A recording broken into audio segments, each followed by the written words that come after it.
The Rap Roundtable. Ah, yes. Another Monday with yours truly, the Rap Roundtable. It's your guy, Jarv, alongside Cicera Rap Snob, alongside Deanie the Balance, New York and hip hop's #1 podcast for hip hop. You know what I mean? We love this culture. We cover the culture. We enjoy coming across people and coming across different entities. But when in dealing with giving opinions, takes, and macking out with your brother, sometimes inebriated, you know, you might say some things that upset some people. It's come to my attention that, you know, in certain corners of the internet, the Rap Roundtable has been canceled, you know? And you know what? I can't be too mad about that. You know, considering what took place, I don't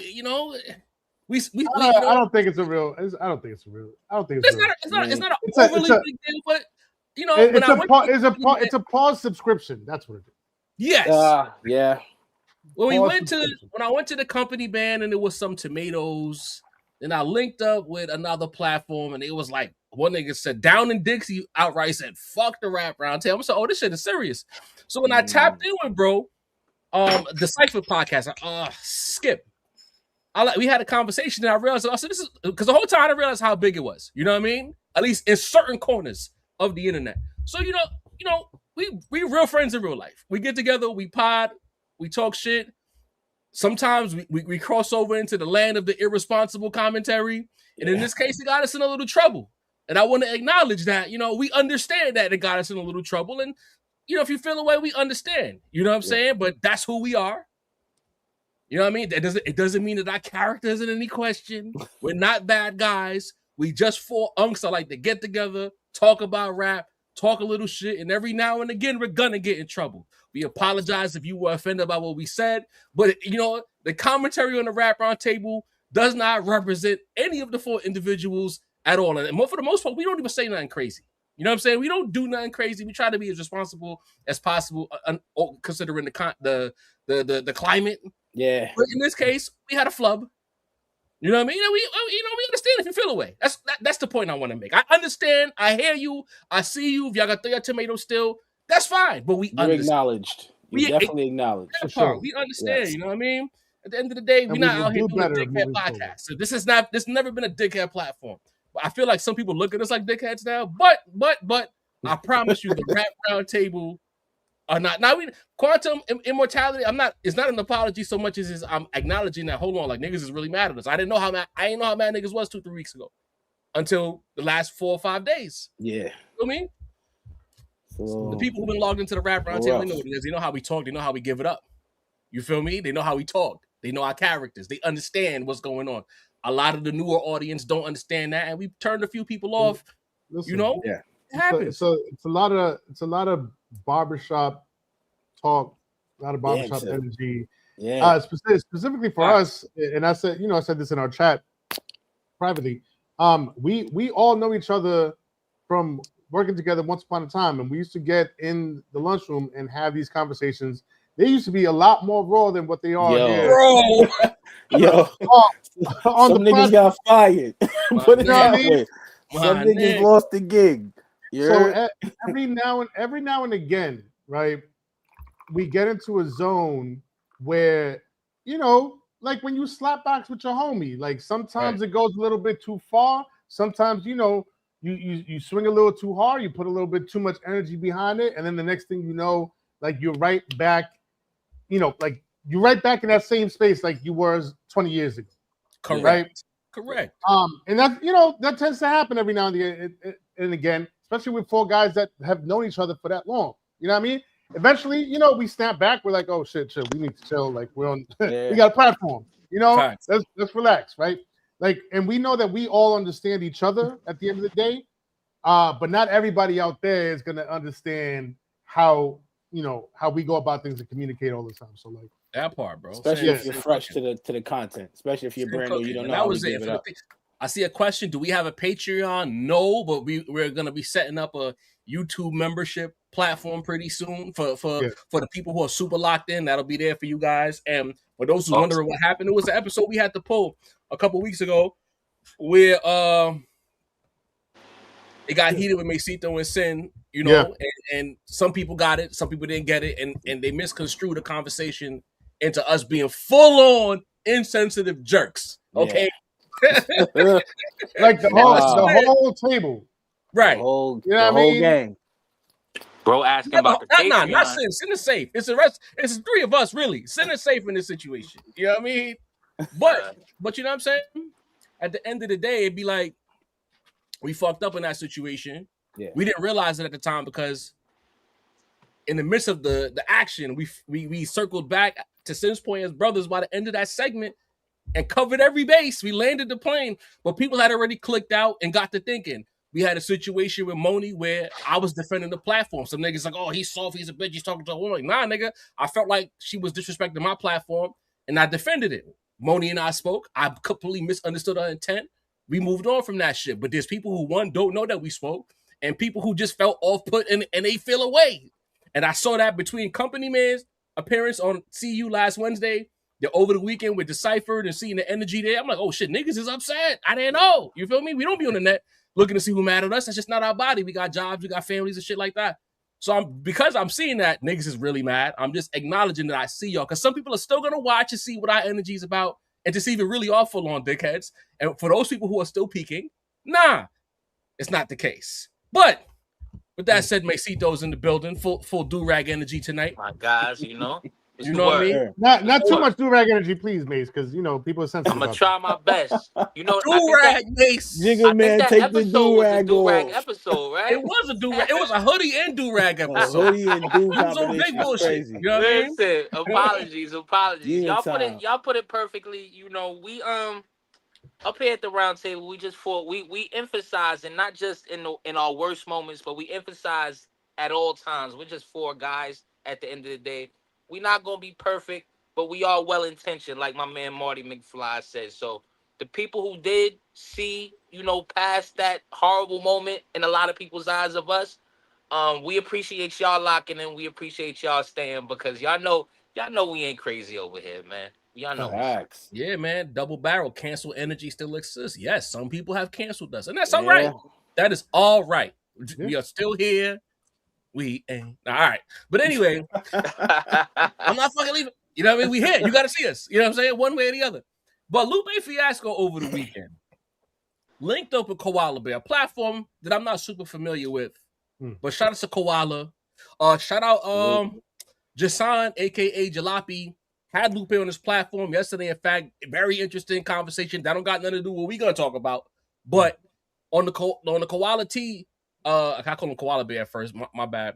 On the Koala T platform, Lupe and Koala got into something real heated exchange. The type of shit that we like. If I speak for the platform, we like that type of shit. We like niggas. If you feel away, pull up. Let's go back and forth, so on and so forth. In the midst of this back and forth, I'm gonna find the footage and pull it up while Sid gives his take. He made a comment. I want to focus on this first. He made a comment saying that he could name 100 rappers better than Kendrick Lamar. We already know how the clip media works. I'm not accusing Lupe of clip farming, but that is a clip farmable take. And goddammit, it made the rounds. It came to our group chat. We're potting about it right now. Sincere the Rap Snob, we're focusing on that and that alone for now. What was your takeaway on Lupe saying he could name 100 better than Kendrick Lamar? Lupe, I don't know him to be one to partake in any sort of substances. He's largely had a reputation of being fairly sober. We've never heard of him, you know, getting lit, drinking too much. He don't talk about lean. He don't talk about no substances in his raps or in his bars. But I have to figure he is partaking in some sort of substance and partaking in it quite a bit too much. If he's going to say that there are 100, he knows of 100 rappers, unsigned rappers, that are better than Kendrick Lamar. I don't want to say it's crack. I don't want to say it's anything in particular, but he's got to be off his fucking rocker taking some shit if that statement comes out of his mouth. on any platform. I don't care what argument he's having. I don't care what way he's qualifying it or parsing it out. 100 rappers. There's not a. We don't. It's been 50 years of hip hop. Out of all the amazing, legendary MCs, gifted MCs, groundbreaking MCs that we know, we can't even name 100 rappers that we know of. That's including everybody. That's Jay-Z and Nas and Rakim and Big Daddy Kane and Cool G Rap and Biggie and J. Cole and DMX and 50 Cent and anybody. We could name all the fucking legends. We're not gonna get to 100s, but you're gonna tell me that there's 100 motherfuckers that nobody's ever heard of, that nobody knows. Only you know them, Lupe Fiasco, and they're all better than Kendrick Lamar. Whatever substance that is, get off it, bro. It's not doing you any good for you to come on a platform and spew some fucking bullshit like that, bro. Get the fuck out of here. God damn. Well, sir. Deanie the Balance, you are the resident Lupe fan on this panel. Yes. You are going to the show pretty soon, in fact. Sir. Yes. No, actually, I was just there June 10th. Oh, it happened already. Yeah. Yeah, you ain't see this thing. Did you even talk about it on the pod? I was off that. I was off that pod. Deanie the Gatekeep once again. Yeah, you know what I'm saying? I told Sin. I'm gonna claim my credit. Shout out to Mace for being quiet. I told you about it, nigga. Was about to give me my ticket because it was the same. It was game 4, I think it was. Right. You know what I'm saying? It was the same night as game 4. Shout out to Lupe for letting niggas go home at 9:30. Was back in time to catch the rest of the game. Shout out to you, Lil. That's a wild night, damn. Yeah, magical. 7 and 9:30. That's all I need. Shout out to Lupe Fiasco. Next year gonna be crazy because we're gonna get the cool 20-year anniversary. I've never heard a harder way of just saying I don't like the nigga than that, bro. Like, just say you don't like that nigga. 100 niggas, like gun in your head to name 100 anything is like a feat in and of itself, bro. Like, you know what it is? I just think it's the lyricism thing. Like he said it himself. He said he's a better rapper in terms of like artists. He said he's a better artist. He said he makes better albums. He has a better team. That's high praise. You get what I'm saying? In terms of the sport, you are a better player. But in this one aspect of the game, I'm just better than you. You get what I'm saying? Yes, the claim is outlandish, but let's say if it was Kyrie talking to LeBron in terms of all the accolades that LeBron have achieved, but if the conversation was handled, what are we doing here? It's Kyrie. You know what I'm saying? Outside of all the accolades that LeBron got, I'm talking specifically lyricism. I just feel like Lupe has always just been a notch above like most, if not just about all, to me, you know? Like he gets into them barriers where like a lot of people just can't get into. He may literally just feel that way though. You know what I'm saying? He may literally just feel like, yo, like I know guys out there who maybe don't have record deals, maybe who don't even know how to make good songs. But when it comes to line for line, bar for bar, these niggas are exceptional. You know what I'm saying? I'm not throwing any names out there. You know what I'm saying? I just feel the energy on me. But like, there's a lot of people who just are exceptional lyricists, but may not know how to make a good song, may not know how to make a good album. Maybe he's talking like that. Like in terms of like artistry, these guys are lyricists supreme. They might not be able to make an album like Kendrick. They might not be able to reach the masses like Kendrick. But in terms of purely putting the bars together, these guys are exceptional. 100 niggas, Jesus. But like, it might be a few. He might know one of those like extra lyrical smirkle niggas who just are on that level, but just we may not know them, especially since he's in those lyrical circles. You get what I'm saying? If anybody would know, he would know. You know, so but I just think in terms of the lyricism, he just feels like I need y'all to stop placing me with this guy. Like I understand y'all love him, you know, not like us, Big Cent, Grammys, sold out tours, whatever. But in terms of bar for bar action, I just feel like I'm unfuckwittable, especially for the nigga that they always say is the lyric nigga. That's just how I feel about it. Okay. Oh wait, so you're on Lupe's side? Lyrically? Yeah, calling them loud. No. 100 guys. No. That's insane. We're not talking about that. We're talking about Well, 100 you know, guys. Dini has better than Kendrick. I said that though. 100 not niggas is answer the insane. question because I don't think niggas is I heard insane. a whole bunch of words. I ain't hear Dini answer the question. Nah, I did though. I said 100 niggas is insane. But like, let's say you like just said that before. let's say no. You ain't say shit. All the wine fine is more than fine. Like in turn, look at Loaded Lux. Like I love. I think in terms of lyricism, Loaded might be one of the nicest niggas that ever done it to me. You get what I'm saying? Is he better than Kendrick? I won't say he's better than Kendrick, but it's up there in terms of just bar action. But you just said he one of the best niggas you ever seen, but Kendrick is better. But Kendrick is exceptional. What I'm saying is he's not far off. Could we say like, yo, Kendrick is rapping circles around Loaded? We can say that in terms of just rapping. Never. That's what I'm thinking. Lupe is basically thinking. Like you think of the DNAs, not DNA. What's my son name? With the mask on his face, I always fuck his shit up. My homie from the west, who once again Joey Daylight, like the Daylight type niggas. He's probably thinking about niggas like that who like lyrically, like Daylight's a fucking monster with the bars, bro. Regardless if you want to listen to his music, listen to his songs, freestyles, whatever, battles. But in terms of putting the bars together, that nigga's nuts. You know, I'm thinking he's speaking like that. The people that just know how to put the bars together. 100 niggas is insane. I can't name 100 niggas. But in terms of lyricism, I see his stance. That's all I'm saying. All right, then. I cook. Macito. Good take by Dini. After we had to put the hammer to him once again to get the take. You know how I go. You know what I mean? Good take. Macito, where you at? I want to start off by saying Lupe is wrong. Okay, Lupe is obviously wrong. Let's just put that out there because Dean, you were scaring me too, bro. But music is subjective, right? We have to say that, right? Music is, it's subjective. People have their own opinions about everything. But I think this is an objectively bad opinion. Now, Lupe, I want to speak to you again because you're known for jumping in chats and jumping on lives. So I want to assert my my respect for you before I go crazy. But Lupe, you are one of the best lyricists. I think you're the most complex lyricist ever. That doesn't mean best. That doesn't mean my favorite, but I do think you're the most complex, layered lyricist ever. So I understand you're speaking from that opinion. Now, Deanie, I can't go for the Kyrie conversation because I don't look at the main thing you do when you rap in bars.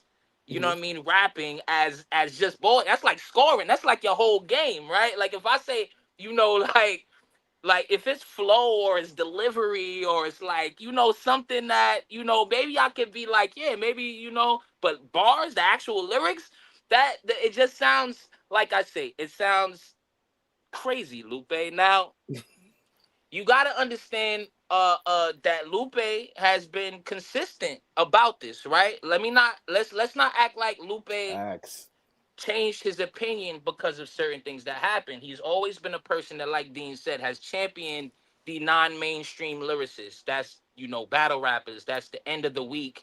That's, brothers like, the Cobra, Coast Contra niggas. Like, you know what I'm saying? He's always championed people who, who are, explicitly lyricists. They rap and that's what it's all about. So he is consistent there. But consistency is not always a blessing. I mean, crackheads smoke crack consistently, right? So I think that Lupe here has do-rag Mace, man. I think Lupe got a pair of black Uptowns on too. I'm sorry, but I think Lupe, somebody's gonna clip this and say you called Lupe a crackhead. So I'm sorry, Lupe. I seen what who was on crack for the bad listener. Somebody got to be Max Kellerman and look bugged out, But with Lupe and his continuous, I mean, I wonder if Logic is in one of those 100 rappers. I think with Lupe is kind of almost, in my opinion, from my outside point of view, like downgrading himself, right? How can you say there's 100 rappers better than the guy who a lot of smart people looked at the evolution of your style? This is like that moment. We've seen this in sports, right? We've seen this in multiple places where you hate on the person that was influenced by you so much that you end up devaluing your own artistry. Everything that people like about Kendrick, even if they may like it more, it's the same exact things that people like about Lupe. So if Lupe wants to sit here and tell me Rosenberg Raw, I know Sin and Jav might not know, but Dean, I know you know Rosenberg Raw is a mid to low tier battle rapper that I've never heard say a crazy like round, if you want to be honest. I actually don't think I've actually seen Rosenberg Raw win a battle. If you want to sit and tell me that that is the first person you thought of when you saying somebody's better than, you know, a consensus top 10 rapper ever, and I feel like I'm really overstating it. I feel like it's less people than that, but at this point, you know what I mean? Even if you was a fan of a Busy B and them niggas, you got to acknowledge Kendrick as a top 10 rapper / lyricist / MC ever. So I don't know. This on the outside, obviously Lupe is wrong, and he really is sabotaging what a lot of people, because Lupe, you are you make college courses, brother. You're sabotaging what a lot of people feel like is one of the smarter and more intellectual people over some sort of vendetta, and I absolutely disagree. And he teaches some of Kendrick's material, by the way. So yeah, there's that too. You know, it's a very. They said I was hating too much, y'all. My fault, y'all. My fault, y'all. Baby girl. What's up, baby girl? With the table. What's up? Making a cameo. I just say what up I to will the be family. right back. Do your thing, baby. She said what up to the chat. What up? I mean, this is why I had to relocate. Y'all seen what I was dealing with before. You know what I mean? Life, man. This is the shit that keeps us late, y'all. It's not like thinking we bullshitting out of it. First, we ain't got a good understanding of what's going on. Niggas got babies. This situation is very interesting to me. Maybe because, you know, I'm not looking. I don't have a dog in this race, so I get to comfortably look at things from like every perspective without getting too emotionally charged. Like I said before, I felt like if Lupe makes this comment, because of the way the internet is constructed now, in the internet personalities, opinion givers, tastemakers, he's not even gonna be heard for real. He's gonna be viewed as a hater. And a lot of people that was the rhetoric that was being pushed was that Lupe is a hater. Maybe rightfully so. Like, I'm not here to shoot Lupe any bail on the hater side, because I don't know what his intent is. I'm not here to speak for somebody. I'm not here to question niggas' characters. That's just not my body. You know what I mean? But do I think him saying that there's potentially 100, even include unsigned niggas, better than Kendrick? That's crazy. Yeah. But hear me out. This is a layered take from him, and it kind of is some shit I would do with sports. So it's like, shit, I see what he did there. There's mad niggas, right, that never made the NBA, that we've never seen make the league for whatever reason. That might be better than Mike, might be better than Braun, might be better than Kobe. But they never made the league for whatever reason. There's some nigga on the street super good, you know? But when it comes to doing the numbers on the board, we know the legends. We know the big three of basketball in that regard. Or you could do your 5, your 10, so on and so forth. In that regard, you can make the argument that, yeah, there's probably X amount of rappers better. You know what it is? That's an arguable statement because it's open-ended. Because you can't prove or disprove. It's not provable or disprovable. Yeah. Exactly. Yeah. You know what I mean? Yeah. So with that situation, I see what he did there. But now that we get that out the way, I'm on that LeBron shit. Going back to the playoffs. You could say that, you could say that, and you could say that, but you can't say that. And that's how I look at Lupe Fiasco. Because you are Lupe Fiasco, you cannot say that.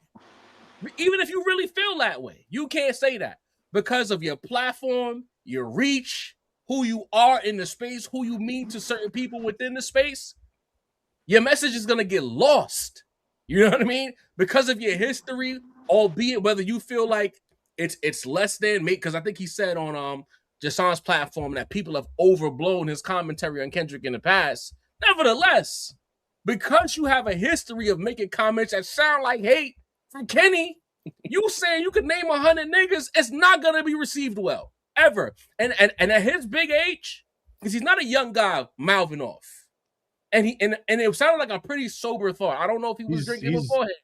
42? He's 42.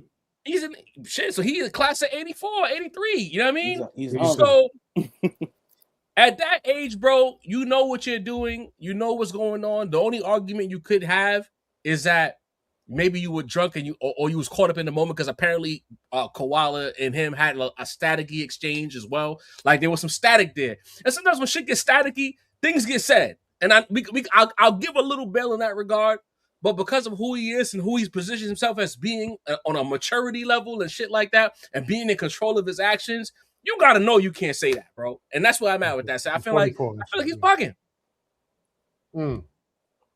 Well, look, I kept my my take fairly short and to the point, because I feel like all of the thoughts that I have on this Lupe and Kendrick dynamic.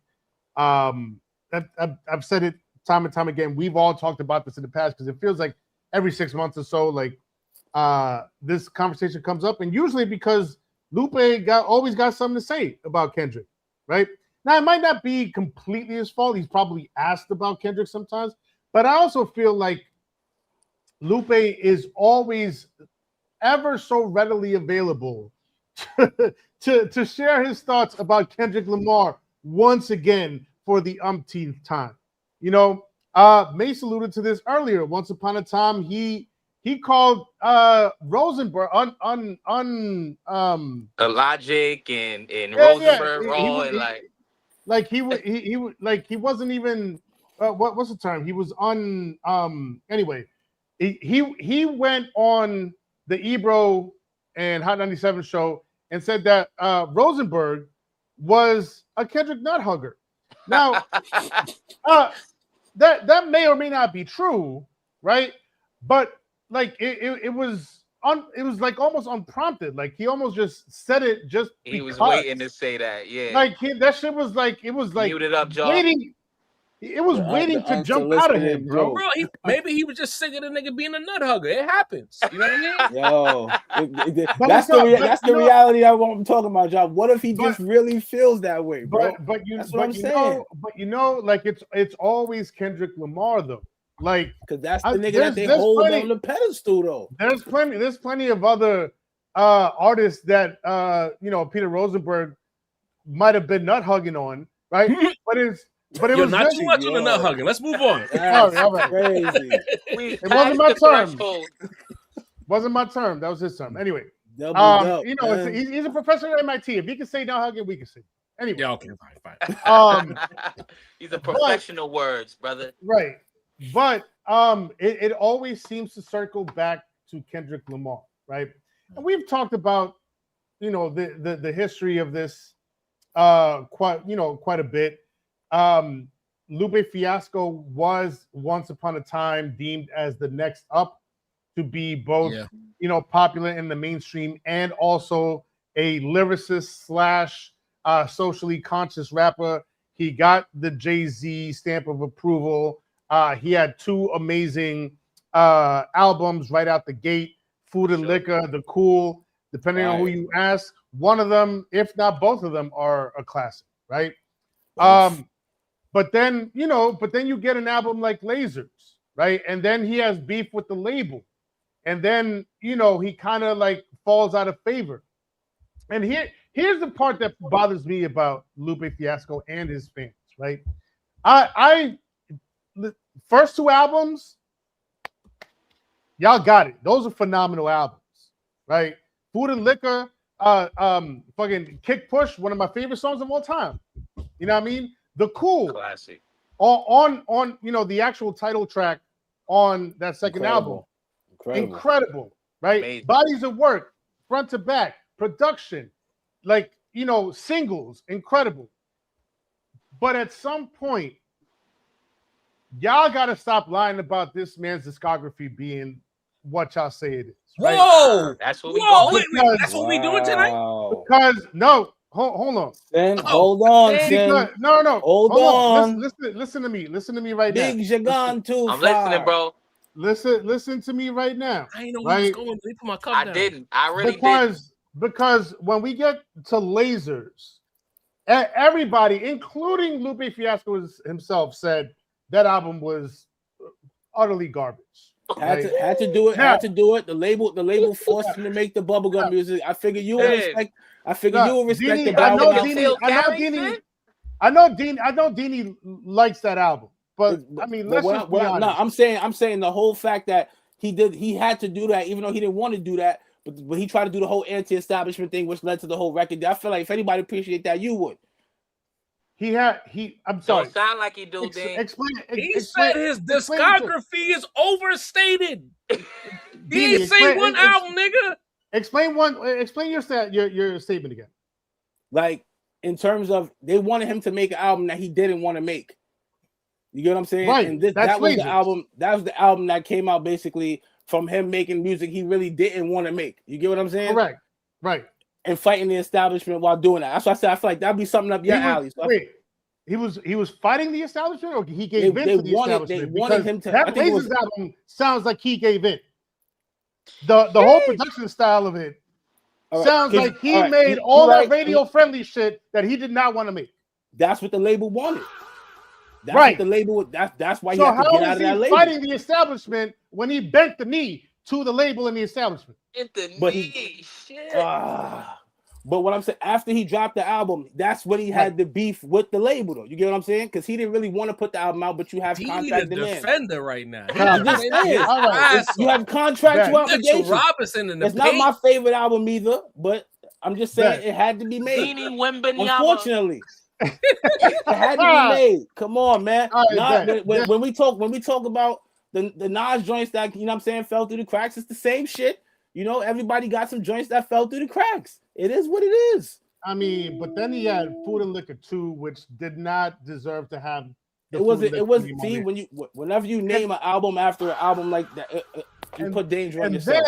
And this is where his fans get me the most heated, because then like Tetsuo and Youth, the amount of times that I hear Tetsuo and Youth come out of Lupe's fans' mouths, y'all gotta let that shit go. That album was not John Blaze like that, bro. That album was well received by the Lupe fans. It was well received. Wasn't by the Lupe fans. And just saying. Now Mural, granted, Fire. Mural on Tetsuo and Youth, phenomenal, super classic song, an all-time track. Yes. That one track can stand up there and that could be in the conversation. The rest of it, you could keep it. Drogas Light, Drogas Wave. Drill Music in Zion. I remember we reacted to that. It was cool. Good. It wasn't until Samurai that I was like, "Oh, Samurai's good too." This is Dini Guy's Drill Music. He did. I remember that. He got. I know he's a Lupe fan. It was pretty fire. Right? So I loved it. So Samurai, I really liked that was fire a lot. Samurai was dope. But I say all that to say this. You know, the Lupe fans got to relax about his discography. It is not what y'all say it is. That's one. Now, Lupe on that platform admitted finally that Kendrick does make better albums than him. He has better production, better ear for production, a better team, which I thought was kind of like I felt like that was almost like a sideways jab. Like he got backhanded compliment. I agree. I'm just doing this by myself. He got a whole team with him. Is it the truth? That sort of thing. Is it the truth? It is the truth. That's all I care about. Everything else is Did Lupe have Jay-Z on his first album? Yeah, listen, that's not a team, no. That's Lupe was one of the most co-signed before debut album niggas ever, bro. Let's call out what it is. Didn't Kendrick Lamar have a feature from him on his first album, nigga? Like, what we talk about? You know, like, what we doing? Lupe still, I think, suffers from this guy is living the life I should have been living. This guy has the career that I should have had. I should be getting all these Grammys. I should be getting all this acclaim. You know, yeah, I'm a professor at MIT. You know, he can't claim that, but you know, as far as the music is concerned, he's always gonna have that chip on his shoulder, bro, every single time. All right, I'm gonna play this clip. You know, I ain't expect the sync cook up. I ain't think. I'm gonna play this clip, but you know what? Shit, it's rare that we get to sync cook up like this. So I'm very appreciative right now.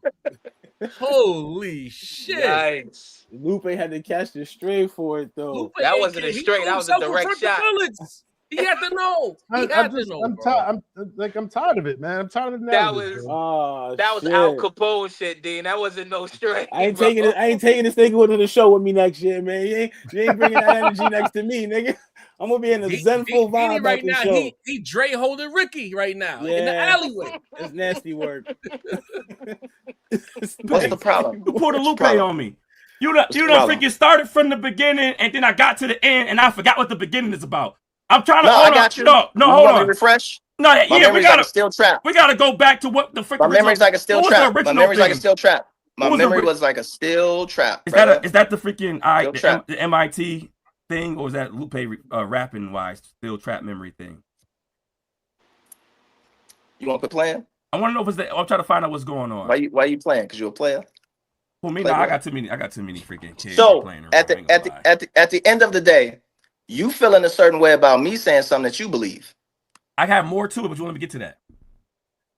But I mean, why we got to build up all this shit around it? No, like, let's get to the nitty-gritty, right? All right, forget that. You spam my. Let's get to the nitty-gritty. You spam my comments. You feel a certain way about me about saying something that you believe because you're a rapper, and you believe the same fucking thing I do. No, you said that it's 50. So what's the difference? What? How do you find 50 other people? Nigga, I said it was hundreds and I'll name them, and we can list them. Right? Okay, but do you have to say? We can start from Rosenberg Raw all the way to motherfucking Blue Magic. Blue Magic IT, nigga. Where you want to go? We want to start listing niggas, and then let's see how long that list gets before we start naming one nigga with a record deal. No, I don't. As the better rapper, how you feel about crazy? I love, but you know what? And this is where I'd like to grab the basketball and reset the conversation after that right there. One, Lupe's not trolling. Some people in the chat saying he trolling. When a nigga did you see the lip bite, nigga? Like he meant that shit. You know what I'm saying? He glitched out, bro, for a second. He glitched out. He had a whole twitch. He forgot where he was at for a second. Don't piss me off, bro. What Kanye said? I'm on TV I'm talking like it's just you and me. That's what he was doing just then. You know what I mean? But then I got to thinking, my diabolical brain got to thinking about this shit. And that's what goes into the title about being misunderstood, by the way. Is it hate or is it bait? Does he want that fade? Macito, I'll come to you first. Is it hate or is it bait? It's both. Lupe absolutely would engage in a battle with Kendrick Lamar in the drop of a hat. Don't think that this is like pretend, confidence. Lupe, only people you ever seen Lupe go at is A-tier lyricists. You know what I'm saying? Either he did tear him up like he did Royce, or he challenged him like he did Mos Def, and Mos Def backed down. Like, never mind, I don't want to battle anymore. So Lupe is definitely the type of person that if Kendrick is gonna take it there, he would absolutely be all for it. It is hate also though. Like we can't, it's not just because you want to know how I know it's hate. The battle rapper he's talking about, his name is actually B Magic. It's not Blue Magic. Blue Magic is something that happened on American Gangster with Frank Matthews. B Magic is the name of the rapper. That's how I know he's hating, because he's bringing up niggas he don't even remember their name and saying they better than Kendrick Lamar. Sin, you was cooking, bro. You said that, like, he's, you know what you basically said? Is that basically he's Isaiah Thomas. if I see Isaiah Thomas on that Joe Budden clips page online that posts everybody's stuff, if I see Isaiah Thomas, I know he talking shit about Michael Jordan. And if you're scrolling and you see a Lupe Fiasco video, no caption, no anything, you just see him and somebody like us, a podcaster, I feel like I'm gonna hear some Kendrick Lamar hating there every time. You know what I'm saying? Like he's Kendrick's Isaiah Thomas. Kendrick, please shake this man's hand. And you know what? I feel like Lupe is actually falling into a trap that a lot of us have fallen into, me included. What most people do in this wild, wild west of entertainment and social media is that he is letting his opinions of a person's fan kind of taint his image or the way he speaks about the actual person. You want to know why Kendrick always wins these battles? Not even the lyrical ones. These like public battles. It's because he don't say a fucking thing. So you got niggas making one statement, two statement, three statement, then they're apologizing, and then they talking shit again. And then the next time you see him, they say, I didn't really mean that about Kendrick. While Kendrick is chilling in Dumbo with Whitney, you know what I mean, enjoying the 95-degree weather in New York City this week. Like, so that I feel like that's one of the bigger mistakes Lupe made. You letting the fact that you're engaging, and a lot of people have had that issue, right? They're like, why is Lupe talking to podcasters and reactors? I feel like us as podcasters and reactors should appreciate that. You know what I mean? I love it. A lot of people watch this, or they comment and say they coming up, or this, that, and the third, or they make appointments to see you with their manager, and then they nowhere to be found. Like, a lot of people are like that in this industry. So I appreciate the engagement of Lupe with the actual content creators. But you cannot do that and have thin skin. You can't internalize what, because we, just like we come up here and say we four guys, some people podcast and tell you, I'm a fan of this nigga. And all of my perspectives are painted by how I feel about this guy, whether it be Kendrick, Drake, J. Cole, whoever. And if you engage that type of person, you can't internalize and start getting angry and start getting mad and then bring that energy to Kendrick. Kendrick didn't say a goddamn thing. Text that man, Lupe. So that's to me, those are his two biggest mistakes. And not to be Deanie, I balanced this time, Dean. My fault for stealing. But I feel it's a little bit of both. I can't separate it. Heard. Deanie, the balance. Is it bait or is it hate? And why? Yeah, it's a combination. It could be hate for the bait, or it could be bait for the hate. It really could go either way. I just feel like when you in your heart, when you in your heart feel like you're better than something than someone, you know, but you just feel like the world just won't, like, they know it too, even if they knew it or not, you know, but you just feel like the world won't acknowledge it because you see the praise he gets for his lyricism, and you might feel like your lyricism is just like light years above that. You get what I'm saying? But Kendrick's true praise is for the lyricism and how he's able to blend the lyricism in with the music to make like hits and shit like that. So I just feel like Lupe, the bitterness, bro, is almost like, you can say, let's say you say something you're completely true, but then you say something that's so off the whack right after that people just disregard the truth that you just spewed. You know what I'm saying? It's kind of like that. I just feel like another thing with Lupe too, you know, like, he can't just do this with anybody, you know? Like, he can't do the him and Drake kind of battle, you know? He needs to be in position with battling somebody who's like also known as a top tier lyricist. You get it? That's why the Royce the 5'9" thing was so crazy, because it's like, yo, Royce the 5'9" ain't want no smoke. The nigga who's like the lyricist didn't want no smoke, and Mos Def, like, we're naming top tier lyricists right now who bowed out from a battle with this dude, you know what I'm saying? So he's like, if I got these dudes bowing out, why this dude don't want to see me? I think he really wants the bout. And he don't know how to ask for the fight in a way that will actually like make the fight happen. I just think he's just so eager. And you know how it is, man. When you try hard, you die hard. So I just think he's gonna look a little crazy because he can't see. And here's another bad part. Let's say Kendrick never responds to this shit. Then Lupe gonna look like Dame Dash. You know what I'm saying? I just don't want that to happen for my man Lupe. Oh, shit, I ain't even peep. Yo, Lupe in the chat yet. Lupe in the building. I ain't even peep. Up, nigga. I'm multitasking right. You know what I mean? Yeah, like I just think Lupe says I do not want to battle him. Yeah. He said what? He said he doesn't want to battle him. Fuck out of here, Lou. You wouldn't want to trade some bars? You wouldn't want to trade some bars? Come wow, on, D, that's how you feel, bro. I'm talking. This is. I've been listening to you now for 20 years, bro. This is like some real shit right here. Like I'm not one of these niggas on the sideline. You know what I'm saying? I fucks with you. I know what you're capable of doing when you're on the microphone. Pause. That sounded crazy. But I know there's not too many people you can basically say. How many people can Lupe say, yo, I just smoked somebody? And it's like, who was it? Okay, you were supposed to do that. How many niggas is that not supposed to happen to? Like, you know what I'm saying? This would be the bout. This would be the lyricist nigga, and the lyricist I can still make records nigga. It's really, it would be a great bout. I don't think Kendrick would want to do that. You know what I'm saying? Because I don't know where he gets to win, because he's not claiming the lyricist thing like the way Lupe is. But I think that would, for the culture, just to see them just trade some bars. Even when he dropped Control, I don't remember Lupe name mentioned. I mean, you remember Lupe name mentioned? I remember a lot of names. I remember Pusha. I remember J-Elect. I remember Big Sean, Drake. There's a lot of it. I don't remember Lupe. Do you remember Lupe? I don't. No.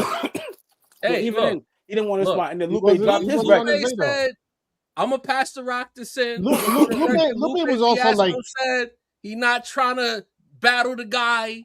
But I'm going to ask him the question anyway. Is it hate or is it bait, since they're the rap's not? So what? One thing. What I feel the main reason why Lupe wasn't mentioned on Control was because Lupe is a generation prior, or at least like half a generation prior. Like it wasn't the blog era rappers like, you know, Wale and J. Cole and Drake and Big Crit and all of them. You know, like, yeah, like Lupe was already established. Lupe was already established by the time, you know, that record came out. He had been established. He had dropped, you know, those two first albums, which are, again, phenomenal albums. Depending on who you talk to, you know, the borderline classics, if not classics, and had already, like, you know, had that whole ordeal with the label by the time Control ended up dropping. Like, so his name was not in the same ring as everybody else, I don't think. Right? Or he probably just ain't want that smoke. That could be a possibility too. All right, Dini. If you're like, you're already convinced. If you're convinced, I'm just saying. But it's not like Lupe's name would not have made sense in that song, bro. You're going against the top dudes. You're naming everybody that's in your class, and then you're gonna just throw Lupe's name in, who was like a class before you. Two classes before you, like J-Elect is in the class, but he's like a super senior. Ain't J-Elect like 49 right now, some shit like that? He's already, you know what I'm saying? He was a new artist. He was a new artist, but he was already he's already seasoned. All right, cool. Anyhow, is it hate or is it bait? I think it's mostly hate. Like, it might be a little bit of bait in there. I honestly, even before he apparently came in the chat and said he don't want to battle Kendrick Lamar. I was already of the mind that I don't think that's what this is. I don't think Lupe in his mind and in his heart respects Kendrick Lamar enough as a lyricist to even want to battle him, which is wild to me. That's right. Which is, I don't think. Look, every time he talks about it, he's like, he's a better artist, he makes better songs, he has better production, a better team. Like, he talks about everything except the thing that it is, the lyricism, right? I don't think Lupe, I don't think you respect Kendrick enough as a lyricist to even want to battle him. Am I wrong? Tell me I'm wrong. Why are you talking so loud? That's how I always talk, bro. Lou, what's good, brother? Relax. What's the vibe? I'm gonna start promoting on these joints. I wasn't even promoting my joint. You notice that? I didn't come in promoting anything. I mean, but now I'm gonna start promoting Lupe Fiasco, New Deco Ensemble live in Miami Beach. That part. New live album just dropped last week. Orchestrations and live versions of some of the classic records like Paris, Tokyo, and Kick Push and Superstar, and even some of the newer records like SOS and Samurai. So make sure y'all go get that. I'm gonna get some value out of all this slander. And I just want to reset real quick. I just feel like this, Lupe. You are of our ilk. You're an '80s baby. You understand the sport. Your voice carries miles. When you say certain things, it's gonna be received a certain way. So you can't be surprised if we receive it that way. I'm not tripping, but I don't bring it up. Okay. I don't bring it up. You go back to every. You go back to every. Bring it up, but you give the opinion. You give the people what they want. Listen, I spoke my piece one time and I haven't mentioned it again. I reiterate when people bring it up. 100 niggas, Lou. Listen, come on, man. Listen, man. I don't bring it up. Right? Well, I speak my piece. I come out speak my piece. If I can say so, please. You do seem to be very readily available to give your opinion on Kendrick Lamar. No, I didn't. You bring him up. You just brought him up. I like that, Lou. I like that, Lou. Don't do that, Lupe. I'm on T on niggas. Don't do that, Lupe. We niggas here.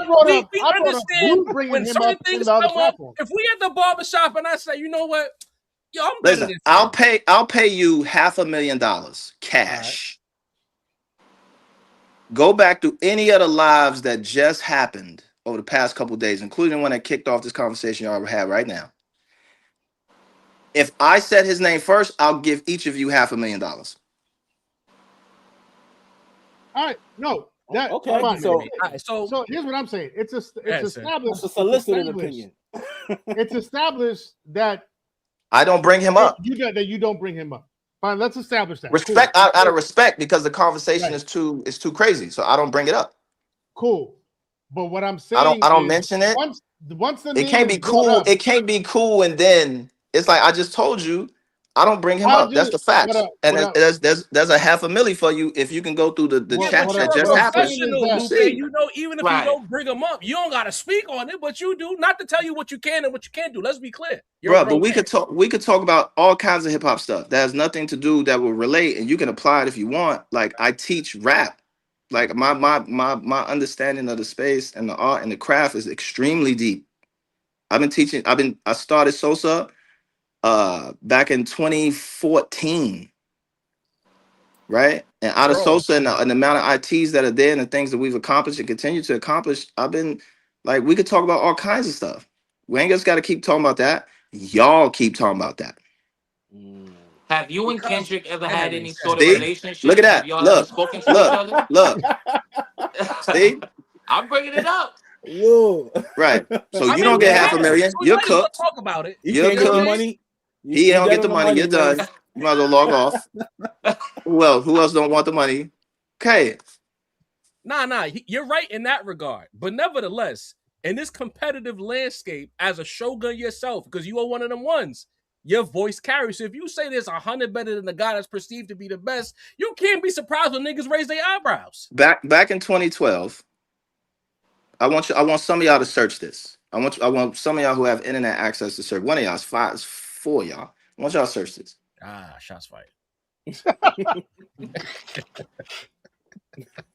4 niggas all in the room talk about rap. That's damn right. We love this shit. We do, Lou. We love it. Shit, man.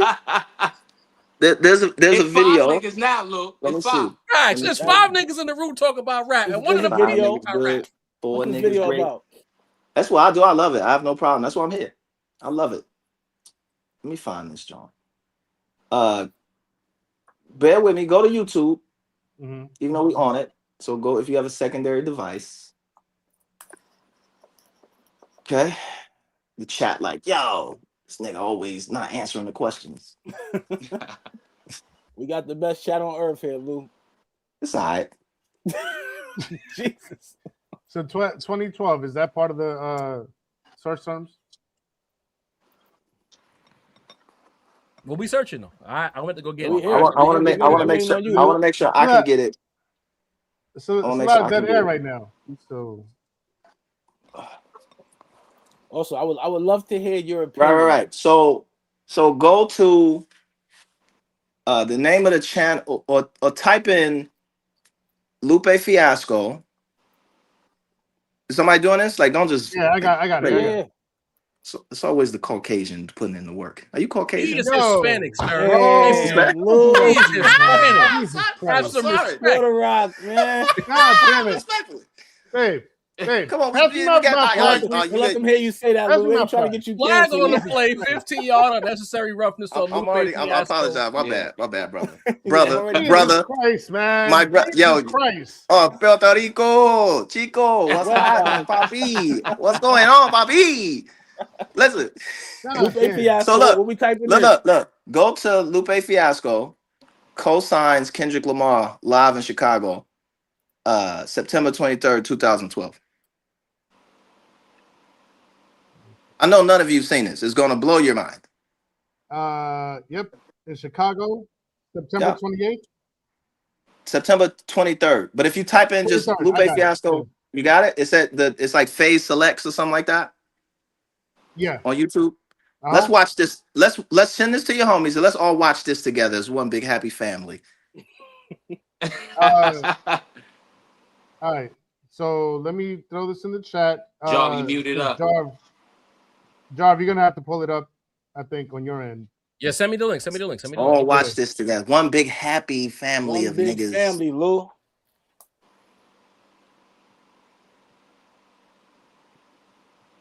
I see it in the chat. In the chat. And after that, I got a question for you. After that, I'm gonna wait till the whole after we watch the video. No, this is gonna change the question you need to ask. Trust me. Just relax. Just relax. I got a question, Lou. Did you see my man Dean at the Food and Liquor concert the other day? I was in Which city? New York. New York. Dean who? My man right up I was there. in the building. Was in the building for the Brooklyn Paramount joint too. Oh, Vibe. So how crazy was that show? Crazy. Crazy. And on Nick night too. Shout out to you for letting niggas leave at 9:30 to get home to watch the game, bro. We appreciate you. The whole city appreciates you, fam. And we won that game. Congratulations. That was the comeback from 29 game. Congratulations. Yes, sir. Yeah. Appreciate you, bro. And then there's another video, just in case this one is a little funky. We'll watch both, right? Did you see that they come up the other video? Actually, it's like 1, 2, 3, 4. It's a bunch of videos, right? But maybe this is the one. Okay. All right. There we go. Pulling it up.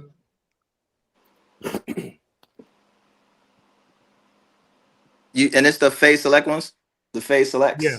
No, Yeah, I haven't seen this one, so I've seen this before because I was there. But let's just watch it and see.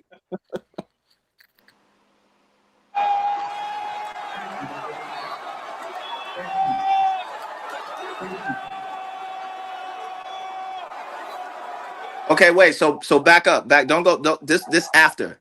This is what happens after. So back up. Let's watch the. Let me see. All Hustle. Where we at?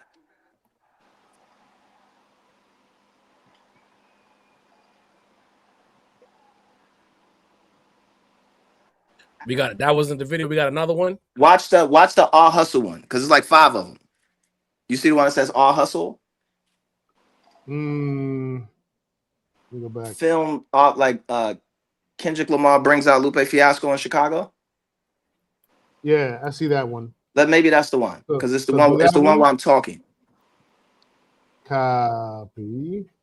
All right. That back to the chat. Yeah, that's the one that has 101,000 views, I think. Yep. From 13 years ago. Yep. Yeah.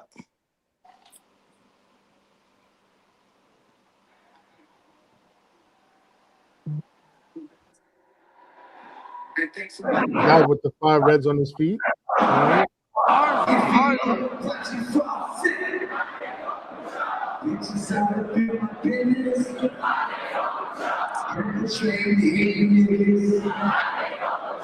Industry of politics.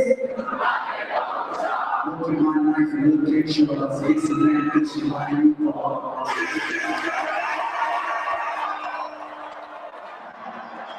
Air horn.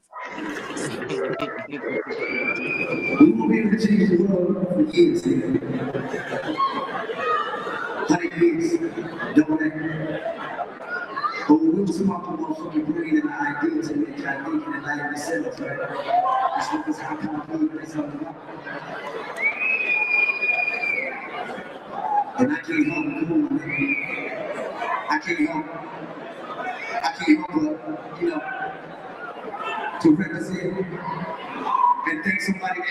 me for enlightening myself. Lupe Fiasco.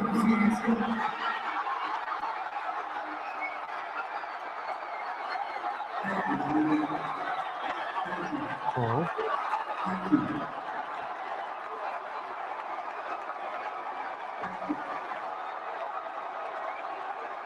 One time. Fire. All right. So, September 27th, right?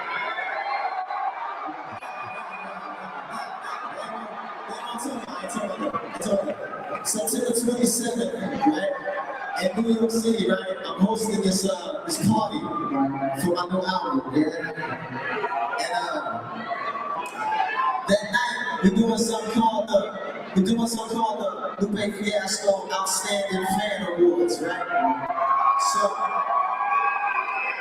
So it's presented by Samsung fans. It's a bunch of corporate shit, you know what I'm saying? Money's there, XYZ. So we have one award right there amongst the many. And that award is called the Next Big Thing Award, right? Now, I can give this award to anybody that I want. You know what I'm saying? Right? So I went through, I said that, I was like, I want you to think hard, think real hard, Lupe, about you want to get this next big thing award too. And I was like, I think about this. And I said, there's only, out of the many, there's only one guy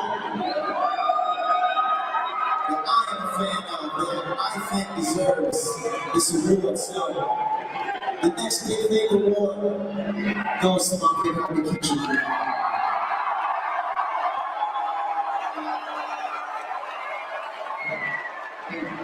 I'm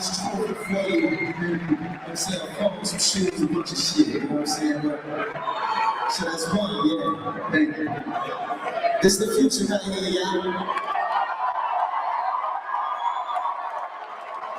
I done cultivated unfiltered, my nigga, yeah. But I ain't going away. You can stop. What was your question? You muted, John. It's a decent point, but sincere, you know, as the Kendrick fan on the panel, what are your takeaways? Has your position changed? Not at all. I mean, we could easily pull up. Lupe is muted too.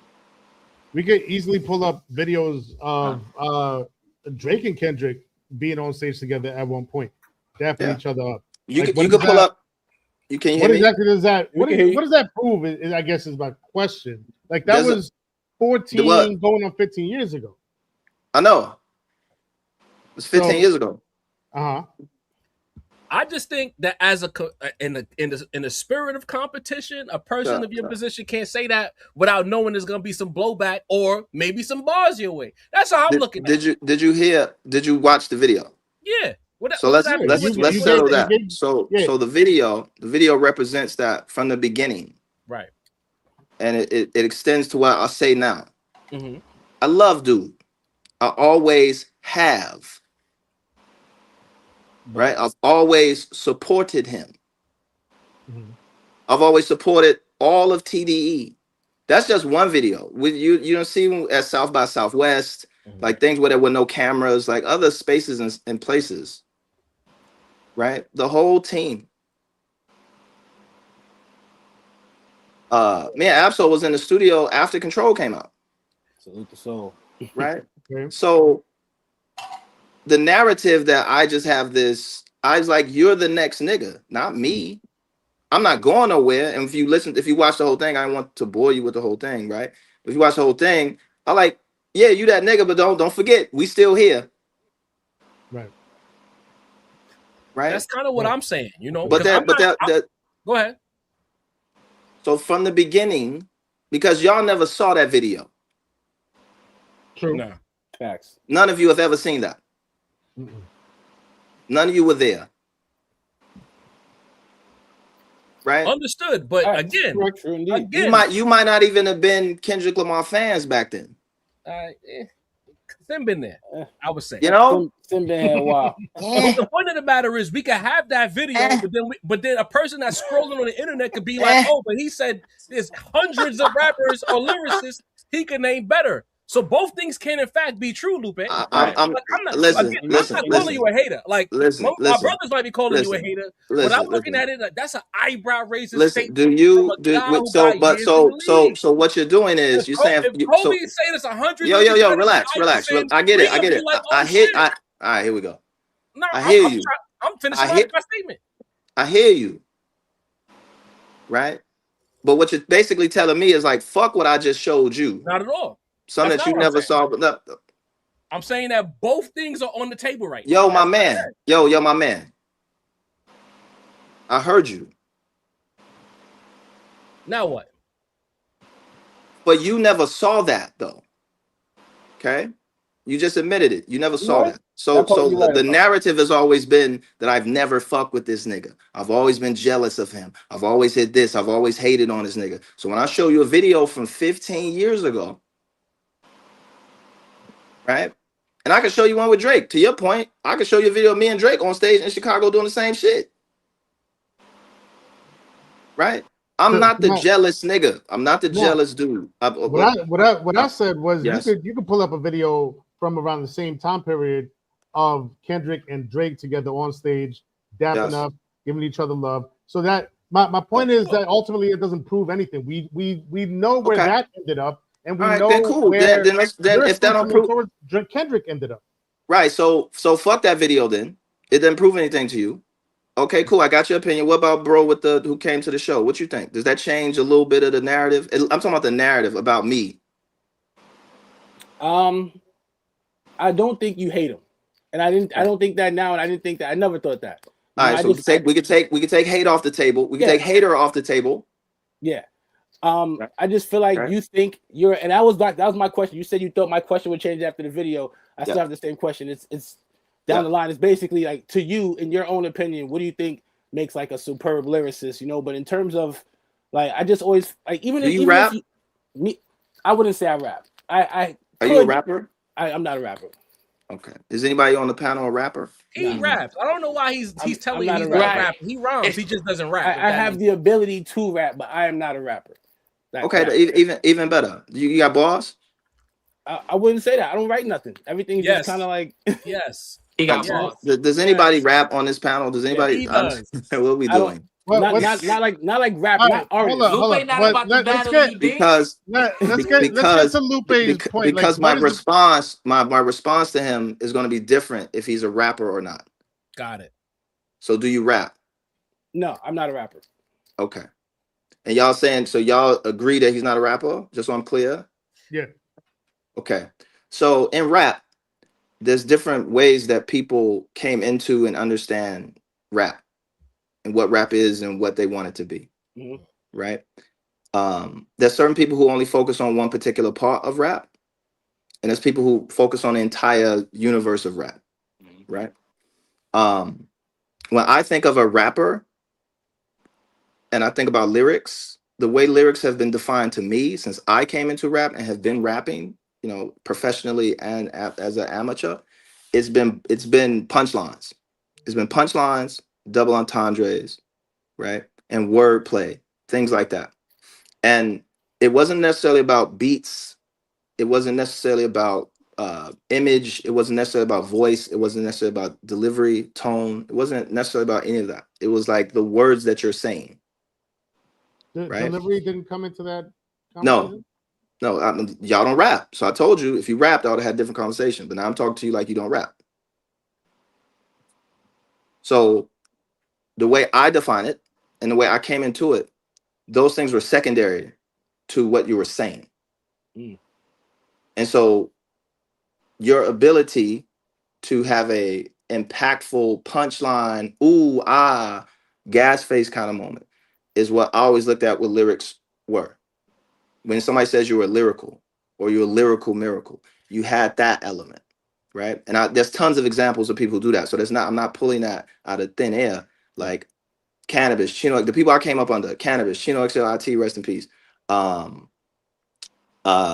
Pace One, Eminem, Even Jay-Z, early Jay, when there's a bunch of punches and entendres and layers, it gets TDS. So I keep one eye open like CBS, like those joints, right?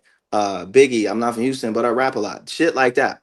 Where it was like, oh, Big L all day. So these are the people that I came up, one instance, would be like, when it came to lyrics, there's a different conversation with delivery. There's a whole different set of people with delivery. There's a whole different set of people with beats. There's a whole different set of people when it comes to albums. It's a whole different set of people when it comes to delivery, beats, albums, persona, things of that nature. Is layered. So as a complete artist, Kendrick has all of that,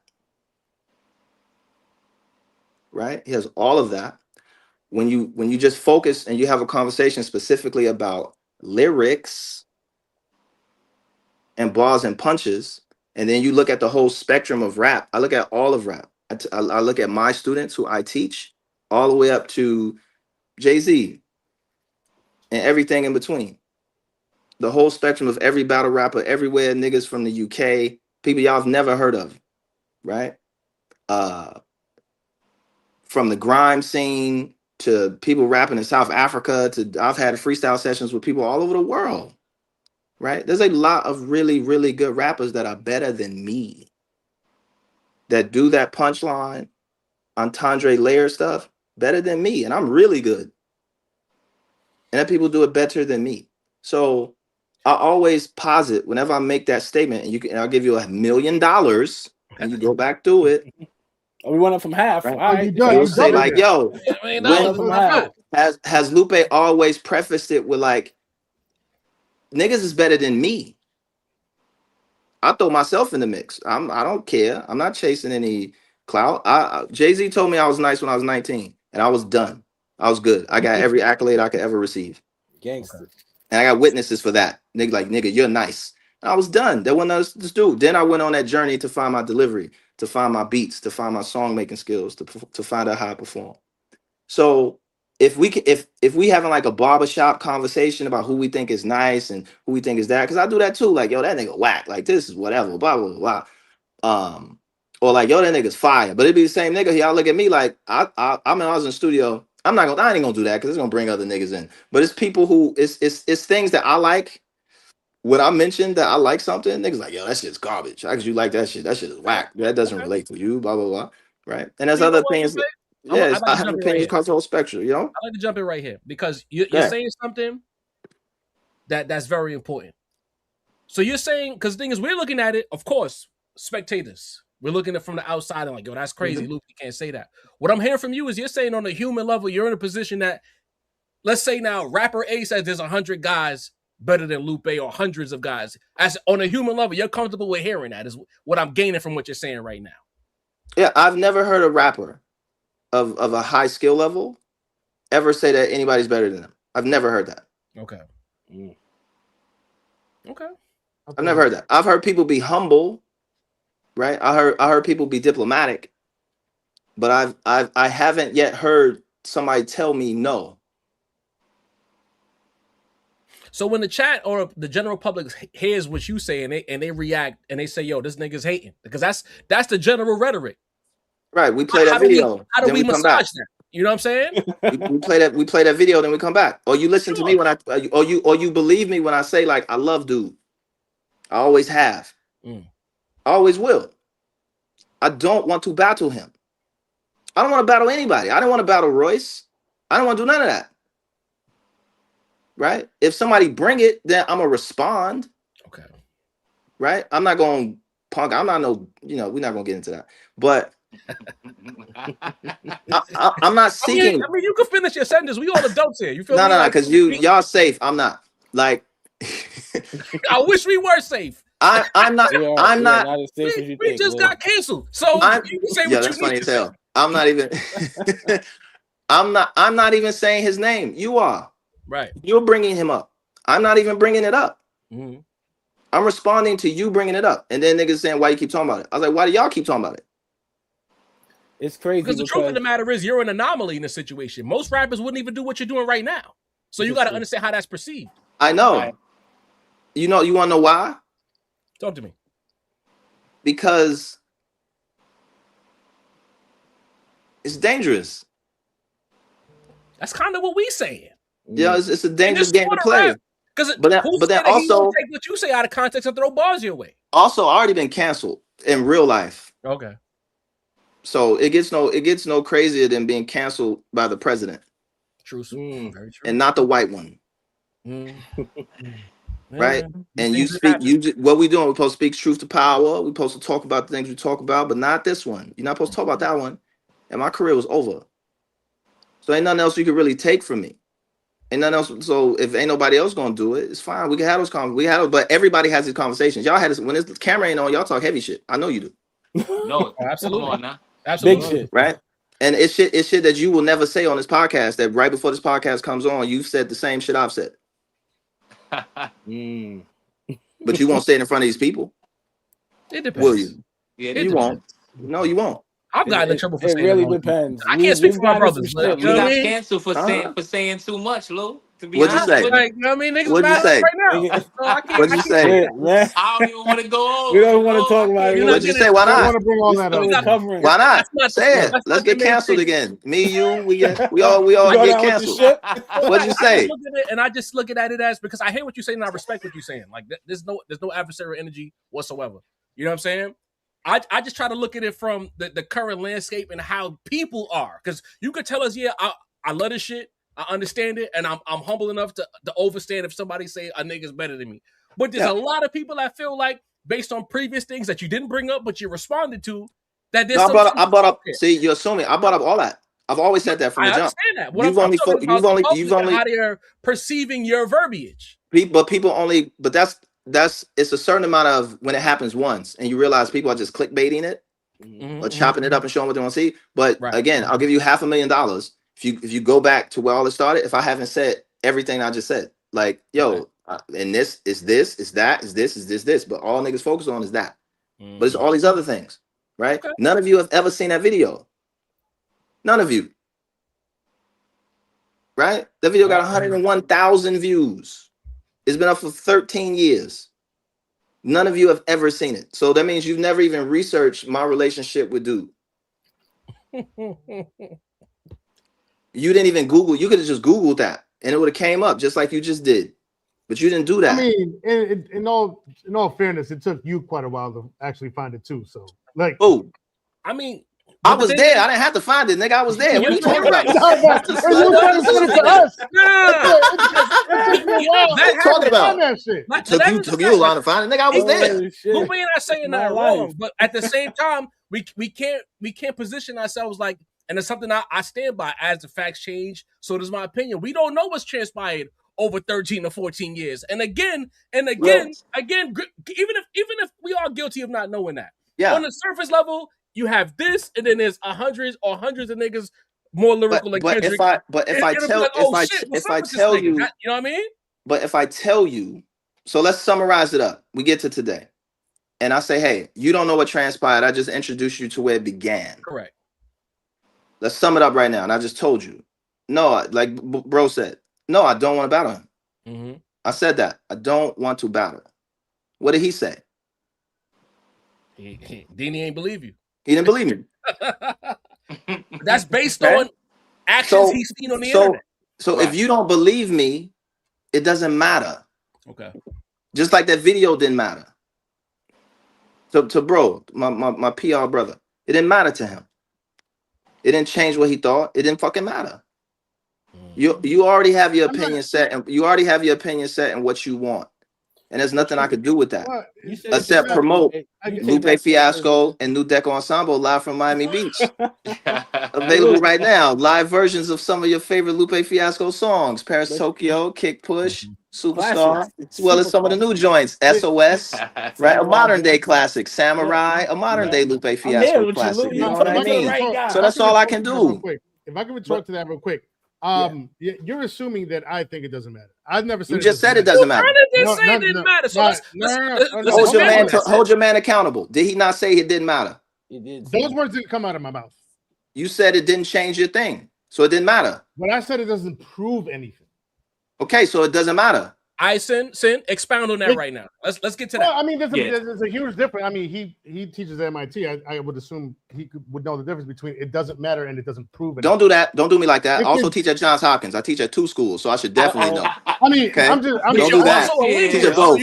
So okay? you know what you know. Don't make assumptions. We can collect. We can get into semantics. But yeah, go ahead. If we're the police, like we are collecting. You're not the police. We're collecting evidence, right? We can have that video sit there and we can come back to it. And if we collect more evidence that substantiates what you're saying, then we'll look at that video along with everything else. That video in and of itself is not enough. Is what I'm saying. It's not enough to say it's not enough to say that Lupe to refute the claim. Let me finish. To refute the claim that Lupe has been hating on dude from the jump. It tells me Lupe in 2012 felt a certain way about. But that's the jump. That's the jump. So from the jump, so hear me out. Lupe has the narrative is a part of the narrative because it's a lot of parts, right?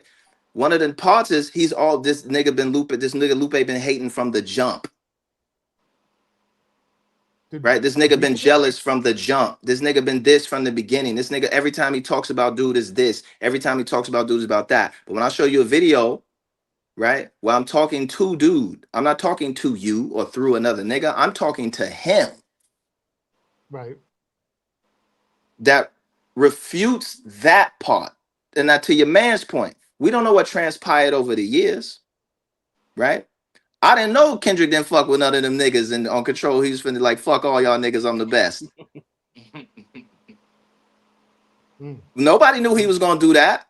Facts. Well, you know, for the sake of clarity on our part, like did you know he was gonna do that? Not at all.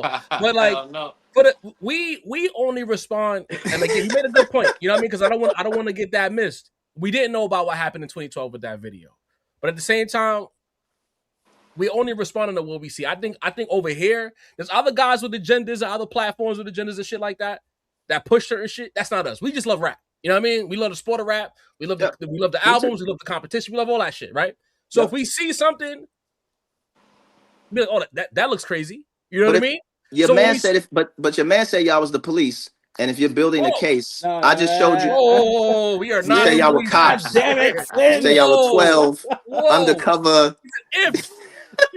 Confidential informants, all kinds of shenanigans, right? So, state troopers. If you're building a case, like he said, he laid this out. I'm running with his metaphor. You brought this up. If you're building a case, and it's a cold case, and that dude's going on death row right now, right? He's on death row. He's constantly been saying for years, I've done some things and I've said some things and I take responsibility for those things, but I didn't kill that nigga. Right. I didn't do that. Y'all saying I killed this man. Right. And I've always wanted to kill him. And I've always wanted to be blah, blah, blah. Right. But then when I show, let me finish. Let me finish. When I show, no, hold on. I'm not saying everybody is. Let me finish my little marathon. Right. I just showed you some evidence. Right, that could add some credibility to my testimony, right? That challenges directly, because it's not hearsay. It's not what some other nigga said. It's the dude y'all keep talking about and the dude y'all keep talking about talking to each other when none of you have ever seen that before AI. So it's not AI. AI didn't exist back in 2012. It did, but not like, you know what I'm saying, but right? And then you can generate that video. It's not fake audio. It's from multiple angles. There's 5 videos of it. But Luke, right? Can we keep it a buck with this? Like, you surely can. You said it was the jump, but can we acknowledge that? Can we acknowledge that maybe from the jump, the hop, the skip, or whatever from 2012 or whatever, it started off on some like, let's get this nigga the biggest new up and coming artist out, and then 13 years later, there's 100 niggas better than the nigga. You know, can you see how? What happened in between that? What happened in between that? Control. Okay. Right? Yeah. Right or wrong? Stop me when I'm wilding. Cook. Right? You won't appreciate it because you're not a rapper. right? The point is, like, you have comments on the internet that misrepresent your position. I know. That's really the truth of the matter.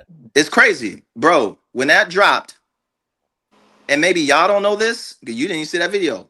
When that dropped, every nigga that wasn't Kendrick was terrible. The fan base, every fan base, everywhere, like, niggas is garbage. Did you see that, my man in the white tee? Yeah, I did. Every nigga was trash. Fans going crazy. And you didn't even, that's how you knew the song came out. It's like, yeah, I told you, nigga, you ain't shit. You ain't shit compared to, and y'all know how Kendrick fans get. They go crazy. Crazy. Outlandish. Super wild, super reckless. And like I always said, it's in my control response. I'm not talking to him. I'm not talking to you. I'm talking to your fans. To just show you. Now we're getting somewhere. To show you niggas is still nice. What did I tell Kendrick on stage? You that nigga. You that next nigga. Yeah. But don't forget. That was 13 years and multiple haircuts ago. It's 2026. Blood. Stop deviating. People are better. Yo, so officer, my man. You keep coming back to the same point. Because you keep coming back to the same point, and I know you want me to address it. I know you want me to address it, and I'm going to address it. Have patience. Have patience. I'm going to address it. 12 years ago, while ignoring 2 days ago, my guy. Who brought him up 2 days ago? The nigga you was on the platform with. Did I bring him up? Not at all. So what are we talking about? What you said. I'm trying to give you ammunition to make your argument make sense. Because if you're gonna rely on what happened 2 days ago, I didn't bring him up. You said it, Lupe. But it's the same thing. But my guy. Once you say my guy, yo, better, you've lost the opportunity to control the conversation. You okay, so who brought that up? Who said that I said that? Bro, what do you mean? You said it. No. If you look at that interview, yo, my man, yo, I hear you, but yo, chill. I ain't come here to get hollered at. No, not at all. But right? I mean, but at the same time, I didn't come here to get hollered at, bro. I'm giving you facts. I'm not giving you my opinion. You got the clip right here. If you look at dude, right, bring it up on me. You done freaking started from the beginning, and then I got to the end, and I forgot what the beginning is about. I'm trying to hold on. No, hold on. Refresh. No, yeah, we gotta still trap. We gotta go back to what the freaking. My memory's like a still trap. My memory's like a still trap.